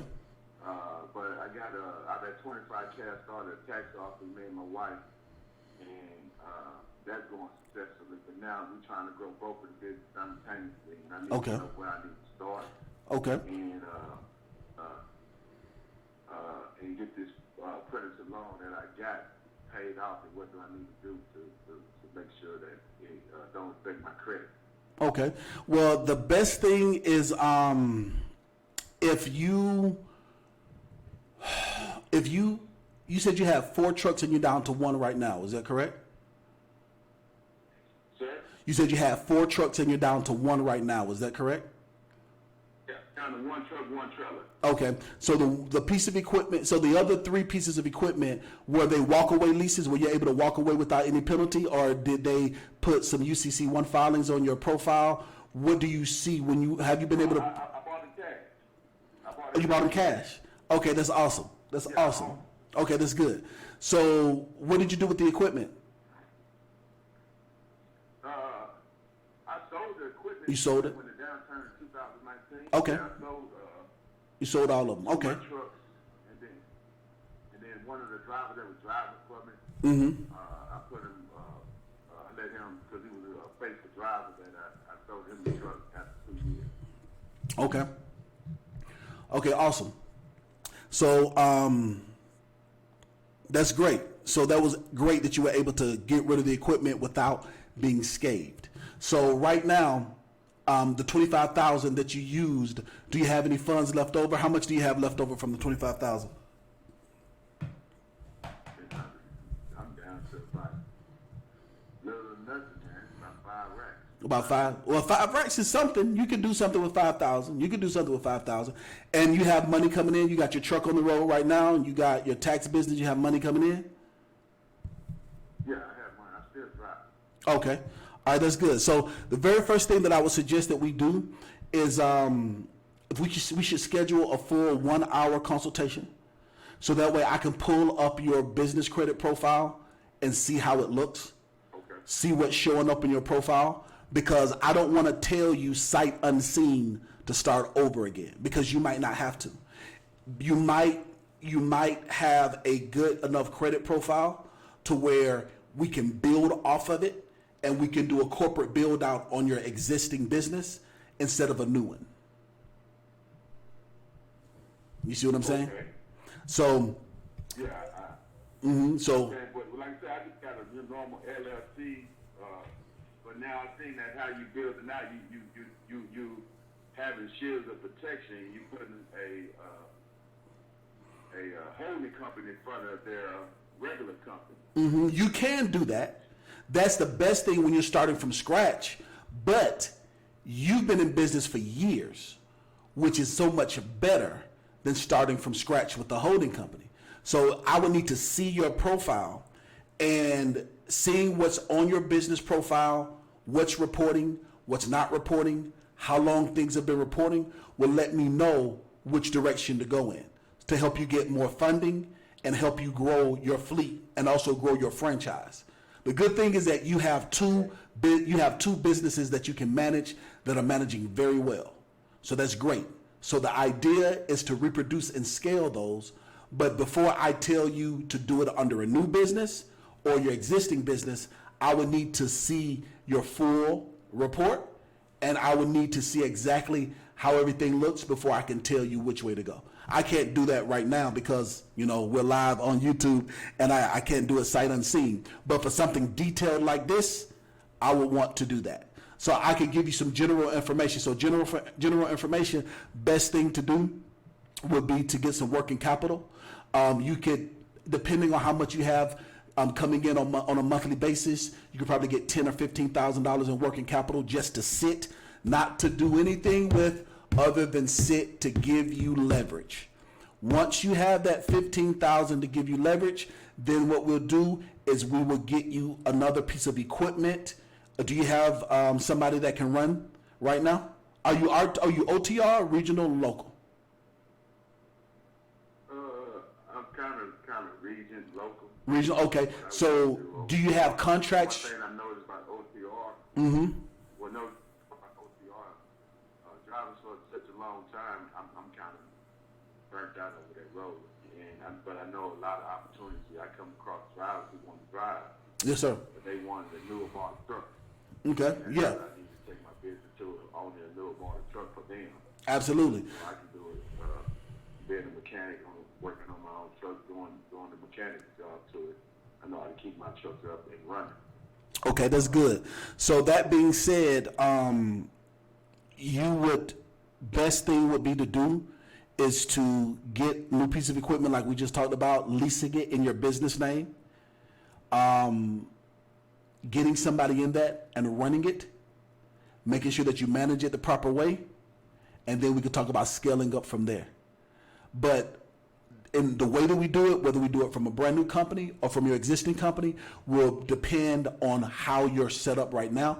So I want to schedule a one-on-one consultation so that we can pull up your Duns and Bradstreet profile, pull up your Experian business profile, pull up your personal scores, see everything, see how we're looking, and then go from there. Right. Okay. So where can I reach you to set up the consultation? All right, you got a pen and a piece of paper? Yeah, I'm stay ready, not to get ready. That's right. You ready? The number is 800-867-7941. That's 800-867-7941. Okay, guys. Yep. That's 800-867-7941. You're very welcome, my man. I appreciate you. Thank you so much for staying consistent with your business. Thank you so much for looking for me to be your coach. And I'm going to do everything in my power to make sure you're successful, my man. Right, and everybody out there listening that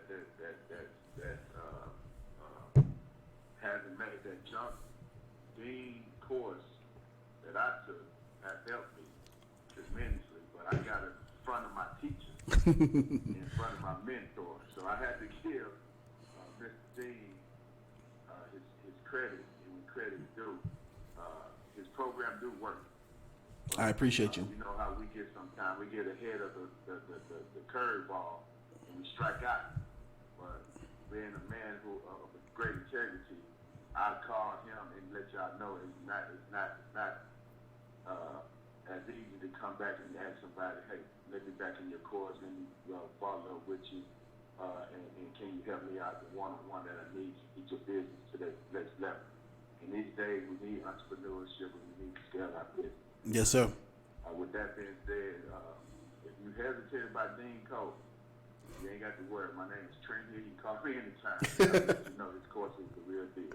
I appreciate that, Trent. Thank you so much for the vote of confidence, my man. I really appreciate that. Thanks so much for that. And we're going to do everything in our power to get you back on track to where you need to go. And listen, tough times never last, but tough people do. It's okay that you took a sidestep in business. There are vicissitudes of entrepreneurship. That happens. There are vicissitudes. You're going to go through ups and downs. If the only people that tell you that you're going to set it and forget it and be successful in driving a Lamborghini and have model girlfriends are the people that are faking it, they're living in their mama's basement, and they don't know anything about entrepreneurship. Let me tell you something about entrepreneurship. It is hard to make something of yourself. It is hard to make something from scratch. It is difficult for you to overcome. People want to typecast you and they want to pigeonhole you. People hate on you for no reason. You get people calling you internationally to hate on you for no reason whatsoever. It is hard to make something of yourself. But the best thing is for you to keep going. Keep studying. Keep going. You're going to be successful. You will be successful. The only person that's stopping you from being successful is you. And hands down. No ifs, ands, or buts about it. Okay, let's see. We got another caller. Caller, last four of your number is 8085. Hey, caller, what's your name and where you calling me from? Hello? Caller, you still with me? They listening good, huh? Hello, let's see if they catch on now. Yes, hey, caller, what's your name and where you calling me from? Yes, hello? I'm talking to you. Yes, hello. Hey, caller, what's your name and where you calling me from? Hi, this is Ashley. How are you doing today? I am winning, Ashley. How are you doing? I'm good, thank you. I wanted to ask you a very quick question. You talking about holding companies in the beginning. Yes, ma'am. Where would be the best place for me to start a holding company? Would it be Delaware? Would it be Wyoming? Or would it be Nevada? Where do you live? I'm in New York. Delaware, because it's the closest to you. Delaware? Yes, because it's the closest to you. Absolutely. Because it's the closest to me. Yes. Okay. Absolutely. Beautiful. How about another question here? Yes, ma'am. Okay, but what are the differences now between like the Wyoming and the Delaware? Aren't there like Location. So what happens is that there are certain states that are able to protect your assets better. Okay? So depending on where your location is and your proximity to is where you want to get the best asset protection. If you're starting a holding company because you want asset protection and you're building business credit, whether any of those three will be fine. It's just based on proximity to where you're located. There's nothing that's more. asset protection and anonymity? Yes, correct. That's correct. And, okay. So if those are the reasons why, Delaware, Wyoming, and Nevada, they're all tied. There are other things that you need that go into a holding company and other things that go into wanting to have asset anonymity that if that's going on in your life, you would say that and then it would trigger something else, another answer. But if you're just building a holding company, you want asset anonymity and you want protection, all three of those are the same when it comes to their triage levels. The only difference would be your location. And since you're in New York, Delaware would be your best location. Okay. And I have to do that by myself, or do I have to go through like No, you can do it by yourself if you want to. If you know how to, contact a registered agent because you're not living in Delaware. You would need to contact a registered agent for you in Delaware. Once you contact that registered agent for you in Delaware, then you would go through the process of incorporating, and you can incorporate yourself. Or if you want to, you can go through our company. We can create an ironclad corporation for you. That is a service where it's an ironclad corporation where we create the company for you. We don't build on any of the credit. We don't do anything to get you funding. We don't do anything to other than build a corporation for you and get you a business checking account.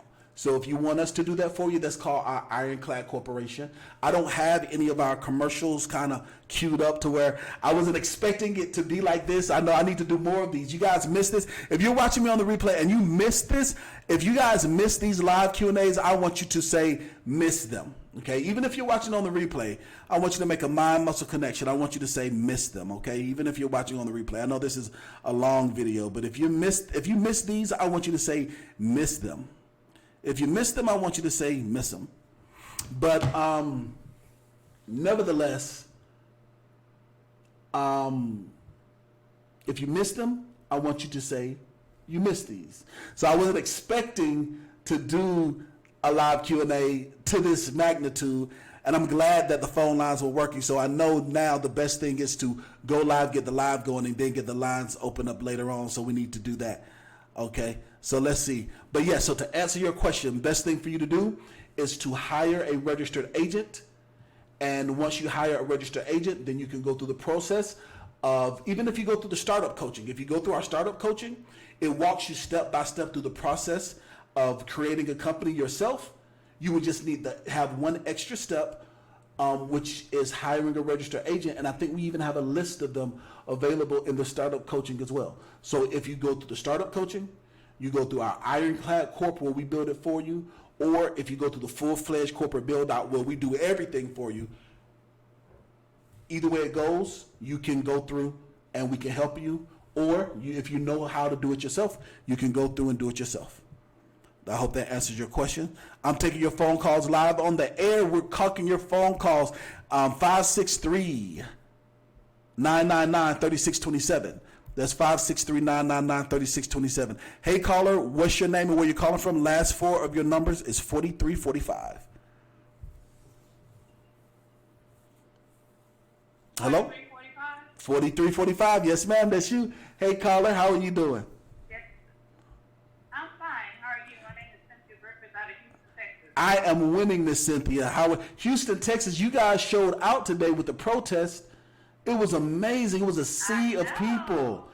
It was. So proud. I'm so proud of Houston. Y'all showed out. It was literally a sea of people non-violently protesting, supporting the cause and the movement. It was phenomenal. Yeah. I had joined your course in March 30th. Okay. I'm actually starting on. I'm on the 720 FICO. Yes, ma'am. And what I wanted to know, because I've been going through it and stuff, and I haven't started doing the disputes or anything like that yet. Mm-hmm. But I have a lot of like old address, misspelled names, employees that I don't want on there, and telephone numbers that I don't want on there. Yes. Now, should I dispute those first before I start actually doing the dispute letters, or? That's a very good question. So yes, you can dispute those electronically. So you can go on and dispute all of the addresses, all of the phone numbers, and surprisingly, your scores will go up a few points just by cleaning that up. So anything that's on there that's old and inaccurate, then you want to dispute that as inaccurate and not me. And that's going to remove a lot of those items. Yes, ma'am. Okay, so after I dispute that, so I have to wait until the 30 days before I can start the actual dispute on the items, or That's the best thing to do. Is that a time frame? That's the best thing to do. You can just do it, just dispute it. And when you're disputing it and you're disputing the items, the maximum that you want to do per round is 10. So pick and choose your 10. If you want to do, let's say, 3 addresses and 2 accounts, as 5, and then another 2 accounts and another 3 phone numbers, you want to choose 10 items per round per 30 days. So depending on what is all on your report, do you have a lot of old items and old accounts, or is it just a lot of old contact information? What else are you trying to dispute? Well, I had a lot of bankruptcy stuff on there, but the bankruptcy done fell off. Well, it's no longer Awesome. on any of the it fell off. I think I want to say February. That's awesome. That's awesome. Because I was shocked because I was not how long it's been. And Yes, I ma'am. I'm like, it says no public record. But it is all the bankruptcy stuff fell off. So right Yes. now, I have about maybe 15 items on there. That's awesome. Big So- items. That's And, awesome. Food loans, the student loans that's on there, like multiple student loans on there. I just consolidated my student loans. Okay. One. Okay. And so the others that's on there, I want to make sure that they're reporting correctly and not still showing that I owe those loans. You know. Mm-hmm. How long ago have you consolidated? About a month ago. Okay, so the credit system takes 90 days, a full cycle for them to report. So my advice to you would be to dispute the addresses now. That's 30 days. Dispute the addresses, and by next month, you're able to see that your student loans should say paid, and you should just have one new open loan. If that doesn't happen, then you want to do something called a rapid rescore. And a rapid rescore will allow everything to update itself. However, let me ask you this question. What's the purpose of building your credit? Are you building your credit because you want to purchase a new home or a new car? Or are you building your credit because you just want a clean, fresh start and starting your business? What's your purpose for wanting to restore and build your credit? No. I need to have that as well as guarantee if I need to use it. So I'm building it as well, and also I'm doing the business because I have a business, Griffith Transport. I drive trucks too. I've been driving for 20 years. Matter of fact, I'm driving Right now, okay. Okay. That's what it is. But Okay. yes, I've been driving for a long time, and I used to have my own authority at one point until stuff But Mm-hmm. I'm gonna build my this trucking side up as well. But I'm trying to get my personal together because I may have to use it, you know, and it's good to have it as a backup, you know. Mm-hmm. And but it's just something I need to just, you know, clean up anyway. So I'm really just trying to build it up to a good score, just in case I have to use it as a PG. Okay. Hopefully I won't have to, but you know, but Okay. it'll be there with a nice score Okay. if I have to use it. Okay. Well, that being said, Yeah. okay. Well, that being said, then yes, take the approach of removing those old items off first, those old addresses, cleaning that up, and then allowing everything to report. Don't do the rapid rescore because it costs to do a rapid rescore, and it wouldn't make sense because their company's going to do it by itself anyway. And if they don't do it by themselves within 3 months, then you will be able to dispute, write a letter, and then it will update for free without you having to pay for it. So that was the reason why I was asking what was the purpose of you wanting to get your scores up. So yeah, that's what I would suggest. Okay, yeah. And I have just one more short question. Yes, ma'am.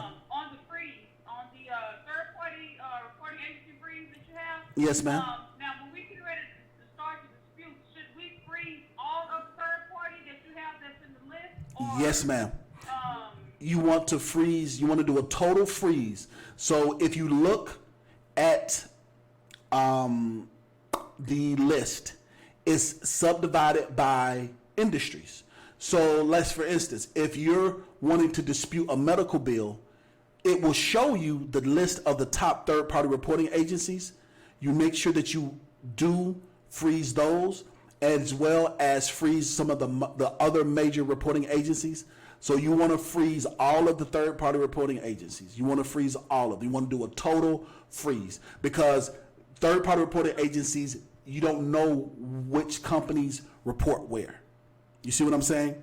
They have multiple ones, so you don't know which ones. So to make sure you cover yourself, do a That's total right. freeze. That's right. You had a lot of them, I think, on the list. So you saying I'll freeze all of those? Yes, ma'am. And it's free. It doesn't cost you anything at all but a phone call. Make sure that you freeze everybody that's on that list. Yes, ma'am. Everybody that's on that list? Everybody. Even the check systems, everything that's on there. Everybody that's on there. It depending on what you're trying to dispute, but yep, you want to dispute. You want to freeze everything. When you're in the disputing process, freeze all of the third-party reporting agencies. Yes, ma'am. Okay. And I need a piece of paper. I don't know if I have to. You had a form in there that we're supposed to sign, but I couldn't get it to upload in some kind of thing that it keeps going, directing me to sign. It's for you to be able to, I think, report our payments to the bureau. I think you wanted a form to be signed. Yeah, it's an authorization form. I can't get that. I can't get that form to come up. So is there any way that you can email me that so I can get it back to? Yes, contact the office. Yes, contact the office. Call the office and ask for support or IO, and she can handle that for you, no problem. And what is it called again? It is your authorization and consent form. Consent form. Yes, ma'am. Your authorization and consent form. Yeah. So how are you liking the course? So you've been in the course since March. How are you liking it? How are you liking it? You're in our startup coaching. How are you liking it?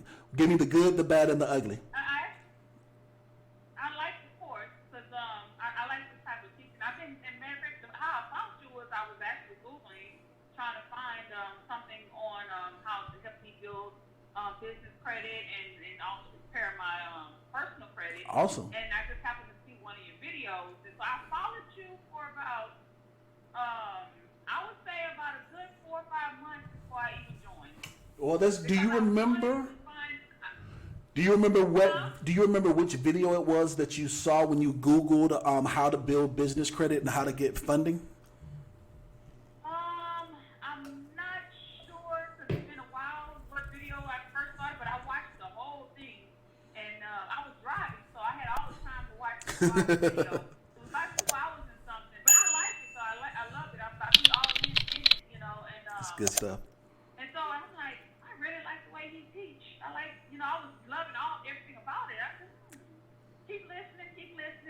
listen to the call-ins and stuff like that, and I'm like, okay, I like this. So this is my first time actually calling in. Awesome. You know, and actually even being on live.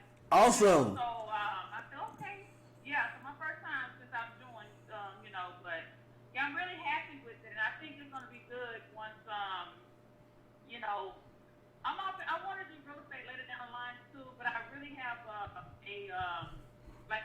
I want to say a mobile home park in mind. Mm-hmm. I'm looking for some land, and I want to do. I'm not sure if I want to do the mobile homes or if I want to do just the RV park. I know RV park in Houston is booming. Yes. Because we have a lot of people here that work at the medical center and all that stuff that have that's from other places and they live in a lot of RVs. But then too, I kind of want an actual mobile home park, but I want it to be more for geared toward low income. Okay. That's a huge, those are two huge spectrums.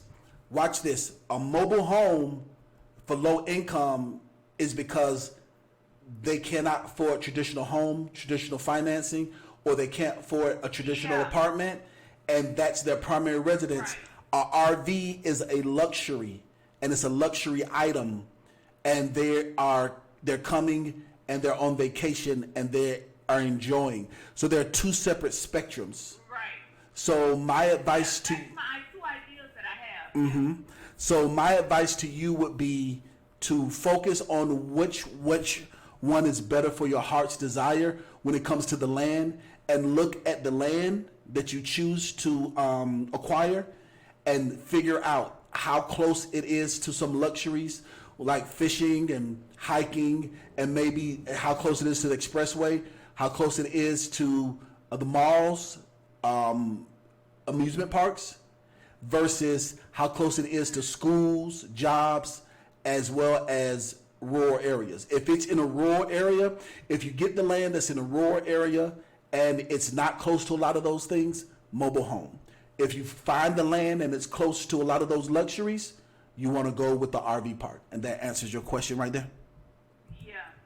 Yes, it is. So it depends on the land. The cool thing about it is that the land is going to cost the same either way it goes most of the time, and or you get to use your business credit instead of your personal credit, which makes it even better because you're enrolled into the course. So that's great. Yeah.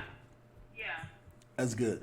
Well, thank you so much for calling. Eventually, a one-on-one with you. After I get after my first round of letters and stuff. Yes, ma'am. But, Now, because you are enrolled into the course, you get a discount. So normally it's $250 an hour for one-on-one consultations, but because you're enrolled into the course, it's only $150 an hour. So you save $100 per hour. So that's a great thing because you're already enrolled into the course. So that's good stuff. great. Yes, ma'am. Well, I'm very excited for you. I'm so glad that you called in. Thank you so much for calling. Thank you so much for doing business with us. Thank you so much for trusting us. Thank you so much for everything that you're doing for the culture by making yourself successful. And you're going to make others successful because you are successful. All right, let's take two more calls and I'm going to call it a night. Hey, caller, what's your name and where you calling from? Last four digits is 6091. Oh, hey, this is Sherry from Texas. Hey, Miss Sherry, how are you doing? I'm doing good. Thanks for accepting my call. This is so cool. Yeah. I think I get in. You're so very welcome. Thank you so much for calling me. This is your first time calling? Your first time watching? It's not the first time watching. I'm a lingering student. I'm your problem child student. Okay. Okay. Well, what question do you have for me? How can I help you? Okay, so I'm trying to get to what's important. So I'm going to start with this. This is probably, everything starts in the mind, right? Yes, ma'am. Where do I get the CEO mind? Where do I get the CEO mindset from? I've been dragging. I don't act like a boss. I realize that now. I act like an employee. So So right now, because of the layoffs and everything and the COVID, I'm a housewife and I am a family caretaker. That's I'm a awesome. caregiver. I take care of a younger brother, and I have another one in a nursing home. I'm kind of that kind of person. That's so awesome. It has kind of smothered out my business part of me, and I feel like I'm more of an employee than a business-minded person. Mm-hmm. Well, So I haven't even finished my course, and I'm at the end. I'm like 90% done, and I got stuck on something, and I've been just kind of lackadaisical about it. It's okay. got to it. It's okay. Well, the first thing I want to say is this. Thank you so much for what it is that you do. There's so many people nowadays that look at raising kids they look at it as a status symbol instead of a calling. I like that you say that you are a mother and you're a stay-at-home wife. That's phenomenal. That I think is the best job that a woman can have, in my opinion. I personally think so. This is just me. So that's phenomenal. So don't feel bad about that. Also, by you being a caregiver, that's phenomenal. That you are a caregiver, that you're taking care of your family members. So that's fine. That's great. At the same time, you still have the soul of a free woman. I hear it in your voice. You have the CEO mindset. You have the CEO will. You just need some guidance. Now, there are multiple different styles of management. There's the managers that are in front, that you always see them. They're always up front. You always see them doing everything. Then there are other managers where you don't know who owns the business. You just know that they're making a whole lot of money and they sit in the back. You're that type of person. What I mean by that is the best thing about you is the fact that you are action oriented. You enrolled into my course. You started taking the course, but you got sidetracked because you need help, because you need the team. So you need to manage your managers. What I mean by that is hire some people, get other people involved. You don't have to do all the work. You just need to own it. You don't have to be the most talented person. You just need to pay them. So let's talk a little bit more about the business that you want to start. Tell me about the business you want to start. I have something in mind, but tell me what you want to start. Well, okay, that was my other question. I have a business that's been in business, well, let me see, business in name only since 2016. So I got my LLC still and most of the stuff, but I hadn't really done any real business. I just make a few dollars here and there.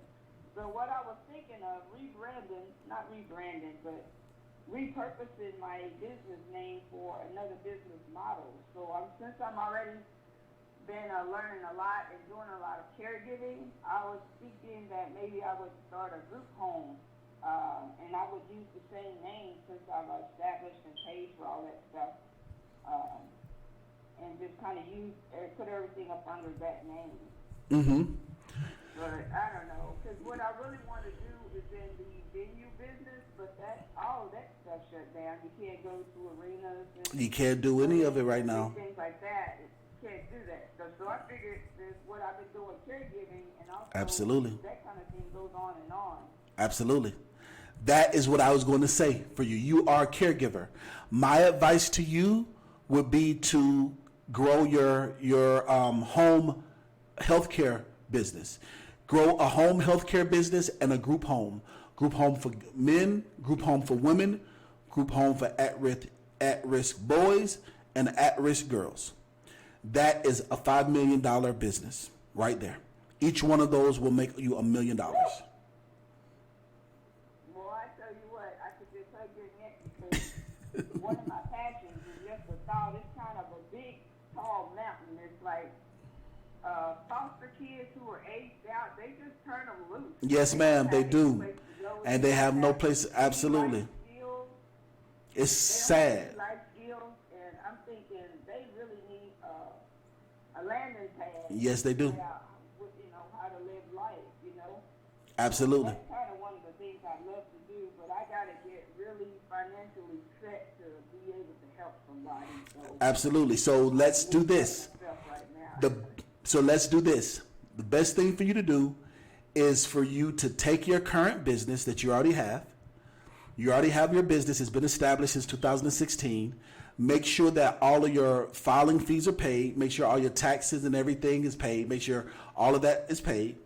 Once you make sure that all of that information is paid, make sure that everything is up to date.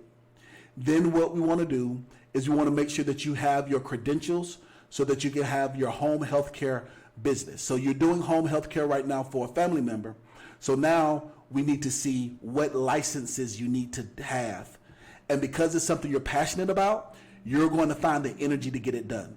The reason why a lot of other things seem to not get done because you're not passionate about it. But I heard how you just lit up and said, woo, I can hug your neck because you're passionate about it. That's what drives you to get profits. That right there.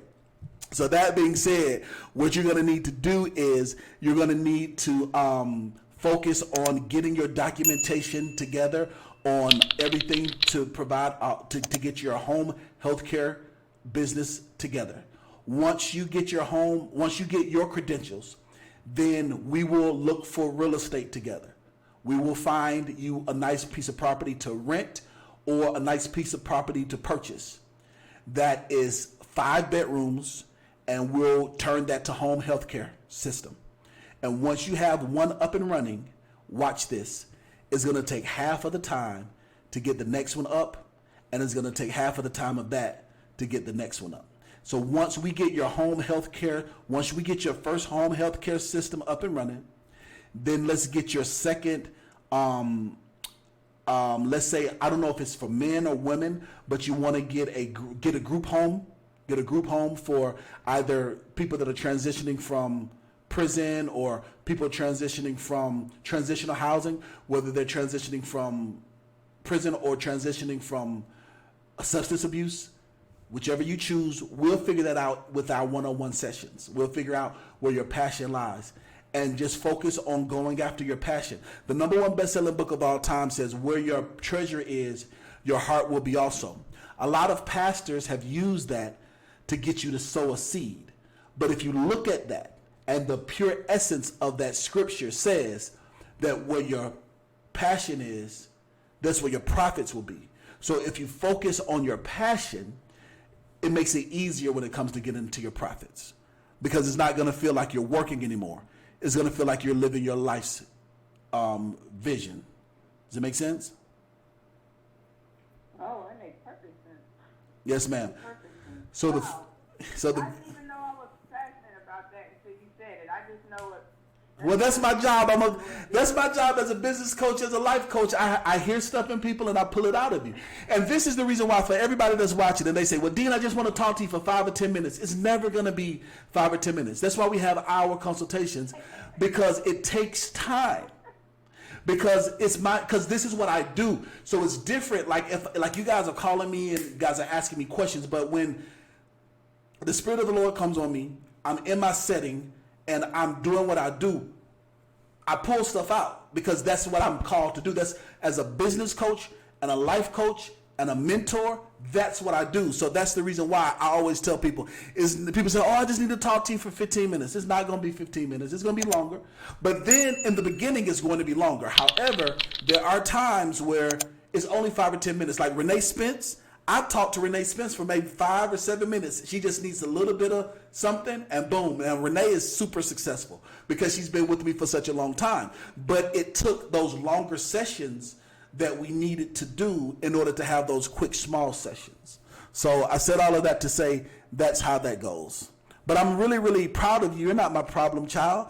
I want you to realize that I'm going to do everything in my power to make sure that you're successful, as long as you follow through. So what we need to do, thing number 1, is you have to make sure that you contact the Secretary of State for where you are, and make sure that you are compliant, that you have all of your filing fees done, okay? Make sure that your business is in good standing, because you said you've been in business in name only. Let's make sure that it is in name only. We do that, okay? Once we do that, then whatever fees are involved to pay those fees. As long as it's how long has your business been up and running? Since 2016. Okay, so 2016. So okay, 4 years. Okay, so as long as it's under $500, pay it. If it's more than $500, then we might want to start fresh. I want you to build what you already have. It makes getting funding easier. Okay, so if your filing fees are under $500, matter of fact, if they're under $750, pay them. It's worth it because you're going to get funding so much faster. Then we start fresh. Okay, so once you do that, then contact the office and schedule a one-on-one consultation. Or if you know that you really need me to guide you and walk you step by step, then do a 5-hour strategy session, and we just have our first session together, and then we'll build from there, and we'll start looking at what we need to do to get your business converted to a home health care provider, so that we can then find property to put in your name, and then help you get funding for that, so that we can go and start you living your journey. Does that make sense? Your life's journey. I hope that makes a lot of sense, guys. Okay, 2 more callers, and I am calling it a night. My throat is getting tickled. This has been a phenomenal live. I was not expecting that. Are you guys enjoying this? If you are liking this in the comments, if you guys are liking this, I want you to say like it. If you hate it, if this is boring, I want you to say it's boring. If if you love it and you want me to do more of these, I want you to say do more. So if you like it, I want you to say you like it. If you want me to do more, I want you to say do more. And if it's boring, I want you to say it's boring. Let me know. We got 2 more callers, and I'm gonna call it a day. Hey caller, last 4 digits is 0240. Hey caller, what's your name and where you calling from? Hi, Dean. This is Terry from Orlando. Hey Miss Terry, how are you doing? I'm doing well. Wagwan, everything Chris and Papa. Big up yourself. Everything's good. Everything's good. Everything Irie. First of all, I want to say to Precious, I am so proud of her. Yes. Yes, I'm so- impressed. I'm very much impressed. I'm so proud of my Precious. I'm telling you, I'm so proud of my baby girl. She is phenomenal. I'm wearing that Abercrombie and Fitch one all the time. That's my favorite one. And she's so smart, so intuitive. I'm so grateful to have such a beautiful little girl. She's so smart and so intelligent. I thank God for my daughter. Like I would love to have a son. Right, she's a blessing. Yes, I would love to have a son. I would love to have a namesake, a little nappy-headed EJ running around. But if he doesn't do it for me, I'm grateful with the baby that I got because she's so phenomenal. I'm so happy about my baby girl. So yes, ma'am, what question do you have for me? So this is what's up. I am broke as broke can be. Okay. But I am believing in your expertise. Okay. I just started a trucking business. Okay, so you're not broke then. You're not broke as broke can be. You started a trucking business. I incorporated. I should say I incorporated. Okay. All right. I've filed my taxes and I'm yet to receive my return. Okay. So I'm hoping when that comes, I'd like to know what avenue to take with that. What would you suggest? Okay. I'm thinking about getting $3,500 back in March, but it's something. All right. So do you have your CDLs, or are you trying to put somebody in the truck and be an investor and own the business? Actually, my partner is working for a company, and so we're thinking about going independent. Okay. So And at this time, go ahead. all right, go ahead. At this time, we're just living off of his income. Okay. I'm not working at this moment. Mm-hmm. So So I'm thinking, how can I go forward? I've opened a cleaning business like 2 years ago, but I haven't been doing much because I have 2 younger kids. Mm-hmm. So I'm just thinking about doing the trucking and see where that goes. Yes. So, the very first thing you need to do is you have the trucking company. Your partner has the CDL, and they currently are running right now. Are they running under? They're running for a smaller company or a large company? A mega carrier or a small carrier? Okay, they're running for a large company. And do they know where they want to go? Do they know if they want to get their own authority, or do they want to run under somebody else's authority that has contracts? Do they know the direction they want to go? To own its own authority. Okay, my advice is don't do that. Not right now, because you're broke. My advice is to, for 6 months, run under somebody else's authority and make owner money. And for 6 months, after 6 months, then go and get your own authority. Because you said you guys are broke. So that being said, I want you guys to get unbroke, because I don't want you guys to be broke and then you have your own authority and you pay so much for insurance, because it takes business credit. So the best thing I would suggest that you do is put together a 3-month plan. When did you incorporate?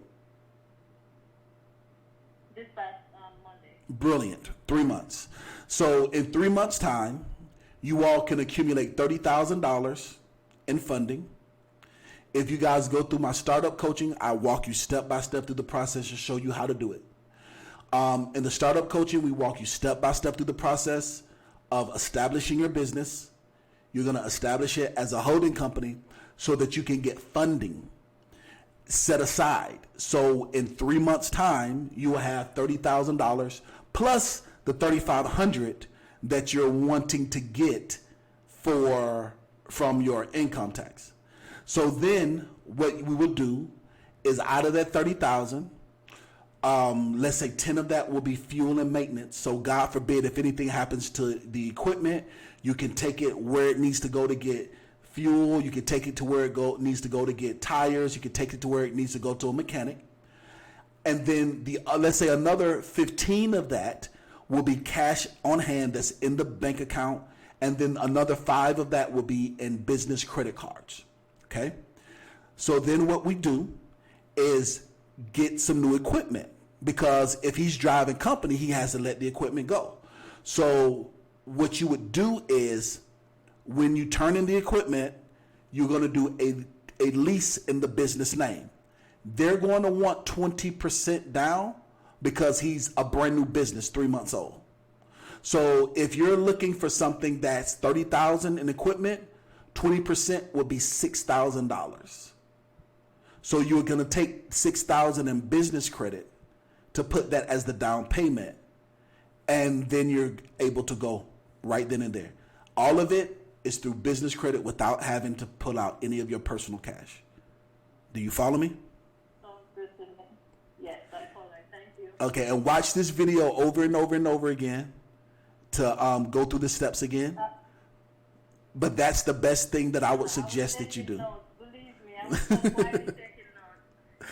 That's good. As far as the cleaning, would you advise me to close that or continue with it? Well, right now it's good because of COVID-19, but also people might feel uncomfortable with you coming into their homes.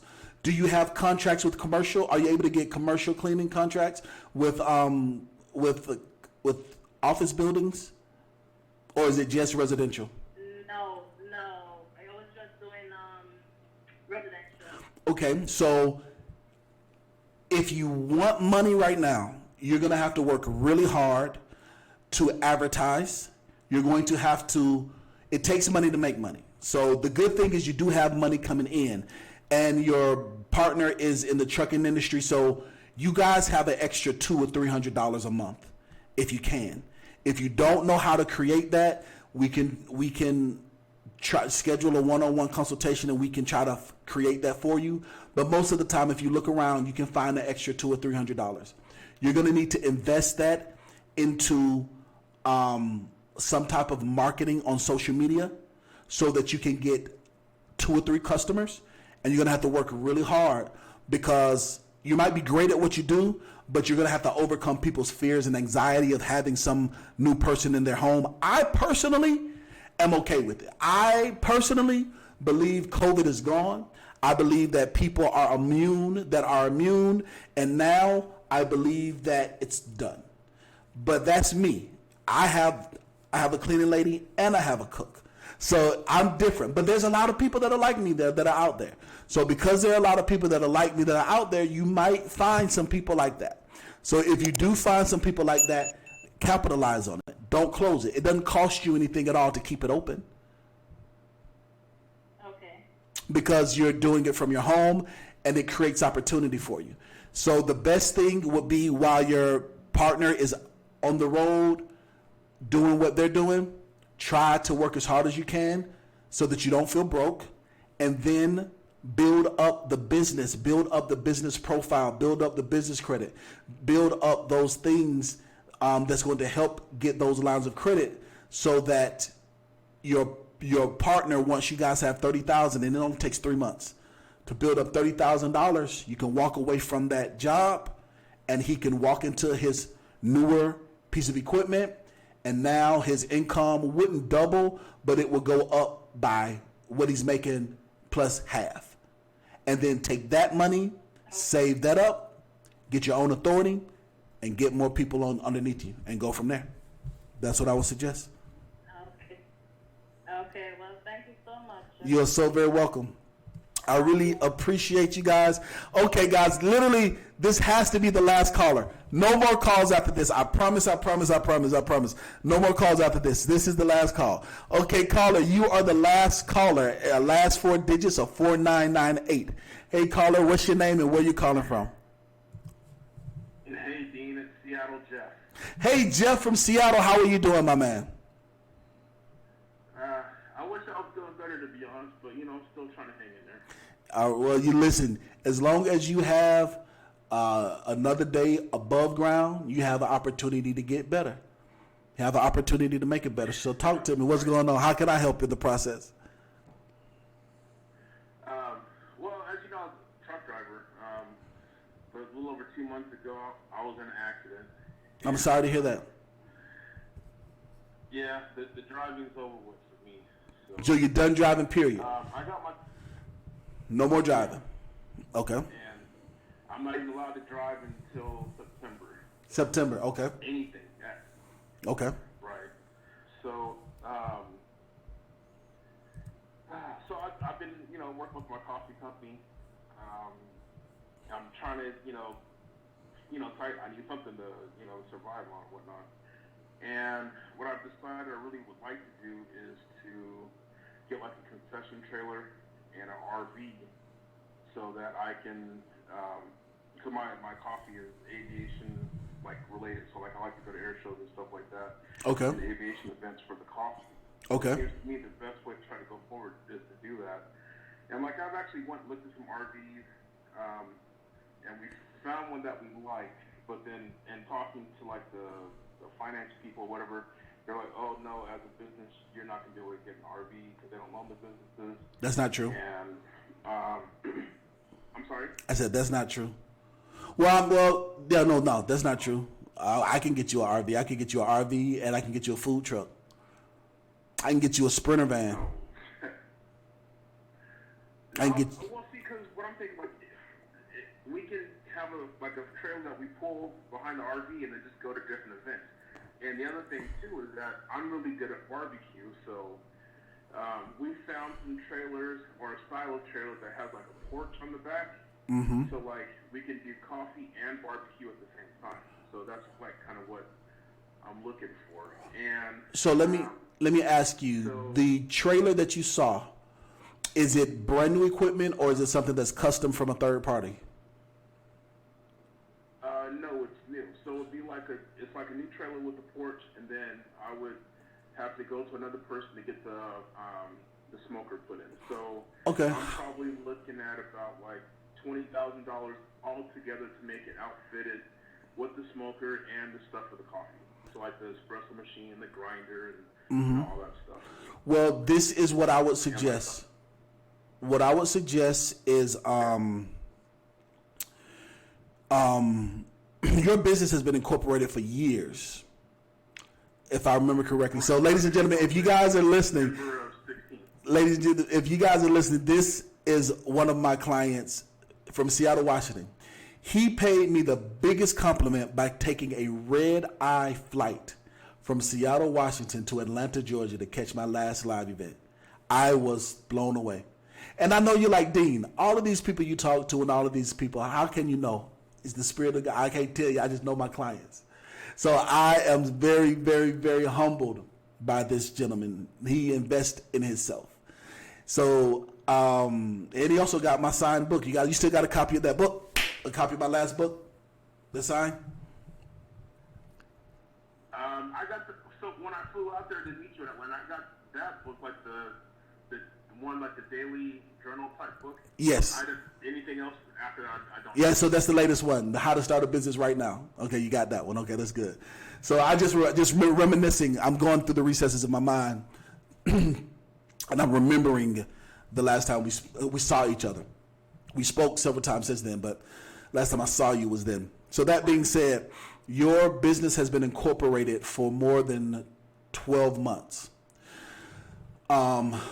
Because your business... Yeah, I have two, because when I signed up for your course, I decided to take a new one, just start completely fresh. So I have two now. I think the second one should be about a year old or whatnot. But where I got stuck was when I tried to start applying for the tier 1 stuff, like either the information wasn't right or the people, they weren't doing the credit for that. So that's honestly like where I stopped and got stuck. Okay, so now would be perfect for you because you're able to get tier 1 credit. You can get, everything you need for your, cups and equipment and barbecues, everything you can use. All of that is what you would use. So what you would need to do is to go back through your business. Make sure that it is indexed properly, that your website is indexed properly. Make sure that your phone number, your email address is all indexed properly. Make sure that you're not red flagged. Then what you must do is after you're indexed properly, then you need to make sure that you go to companies that do report. And we have a list of them. I'm not going to give all of them out live on YouTube. Then it kind of defeats the purpose of people paying for my course. But you want to go to if you look inside the course, the top 5 are right there. And once you go and apply for $50 or more from all 5 of them at the same time, you have to apply for all 5 of them at the same time. That's what's going to generate your paydex score. As long as everything is indexed the proper way, you can't skip that point. You cannot skip the indexing part. Some people have done that. Now, if we schedule a one-on-one consultation, I can pull everything up in the underwriting system and see how you look. I can pull everything up in the computer system and see what's what. Seconds. Oh, it's 90 seconds? Okay. I can pull everything up and see what's what. But nevertheless, I'm going to go ahead and finish answering your question because it was 90 seconds till it was time to go. So, nevertheless, guys, it's telling me we had 90 seconds. We had a really good... Thank you for using Blog Talk Radio. Goodbye. We had a great show. 90 seconds and we're out. Great show. I'm glad that we were able to get the calls in, so it lets me know that I need to make sure that I launch YouTube first and then open up the phone line second. So we'll do that. We'll do this again. We'll maybe do it again tomorrow. Let's see. We'll do it again tomorrow. But so to answer your question, make sure that you are indexed the proper way. Once you're indexed the proper way, then you'll be able to get your payday score. So, to move forward, you can get equipment funding and equipment financing. Don't look for cash. If you have not done tier 1 and tier 2, Don't look for cash. You're going to be denied. That's why the companies are telling you that, because you're trying to get cash. What we need to do is do equipment funding. Equipment funding is going to give you 80%.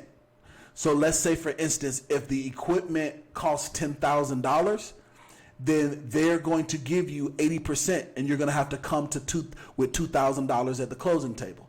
So you can either save that money or use business credit to pay for that equipment. And the reason why I say $10,000 is for that trailer.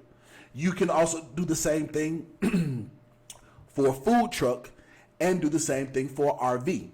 But you have to make sure that they are from reputable dealers, and you have to make sure that you have money coming into the business, okay? So when we're talking about equipment financing, money has to be coming in because you have to pay for that equipment.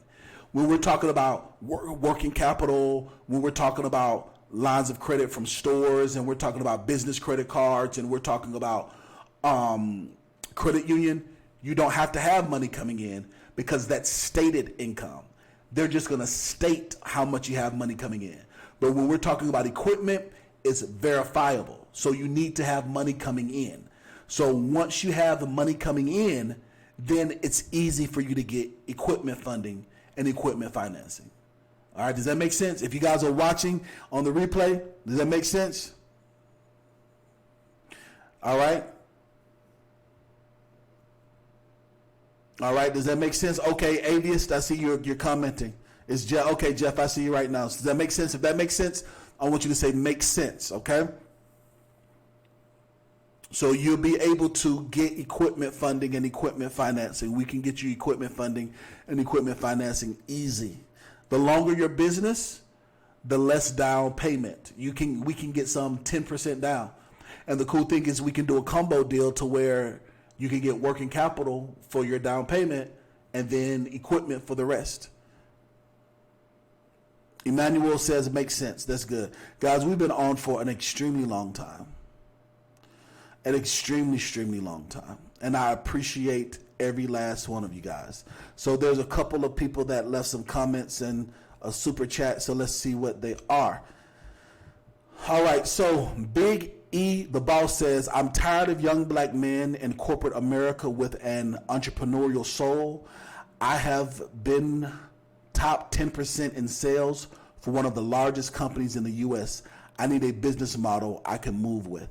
All right, Big E, the best thing for you to do is to start your business as a holding company and then go and sell for yourself. Go direct to the distributor and sell for yourself. A business model, you're good at sales, you're good at what you do. Fire your boss, be your boss's competitor. So whatever it is that you're selling, and do the same thing your boss did.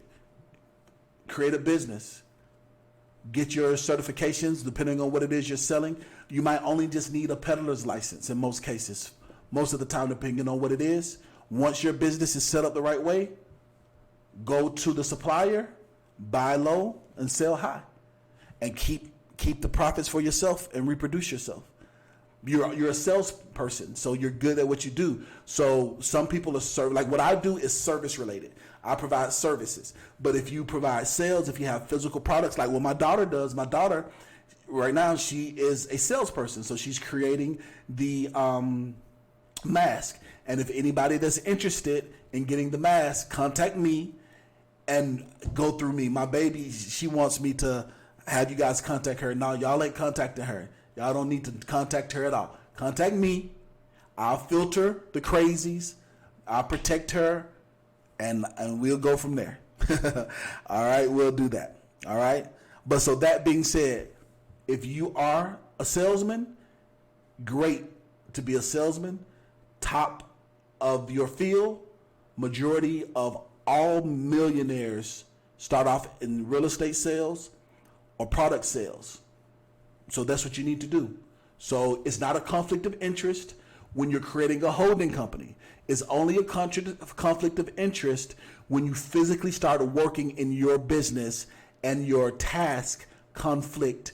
Make sure you don't have a non-compete agreement, because if you have a non-compete agreement, that's going to be difficult. So that's the reason why we do one-on-one consultations, because all of that plays in part. Because I can't tell you, like if I were to tell you, boom, go out, get a business and start selling, and then you make $1 million in 6 months, but then they sue you because of a non-compete, you could turn around and sue me and I could be negligent for that because I didn't know.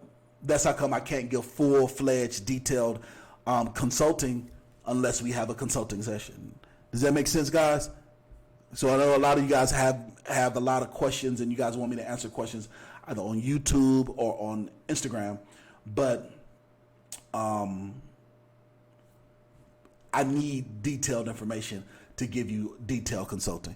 Does that make sense? Does that make sense? I want you to say with you. Yes.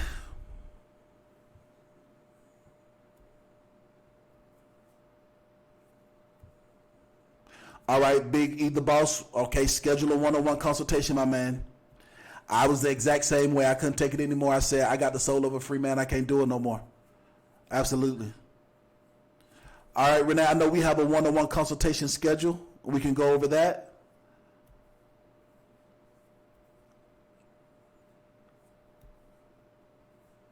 And we are good to go, you guys. I appreciate you guys. Thank you so much for watching.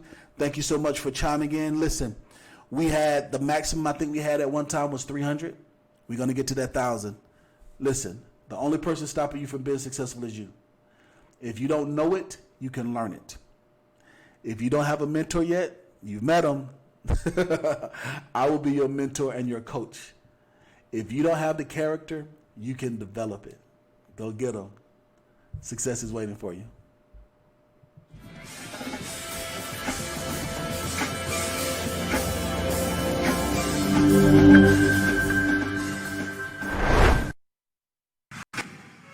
Black Jesus.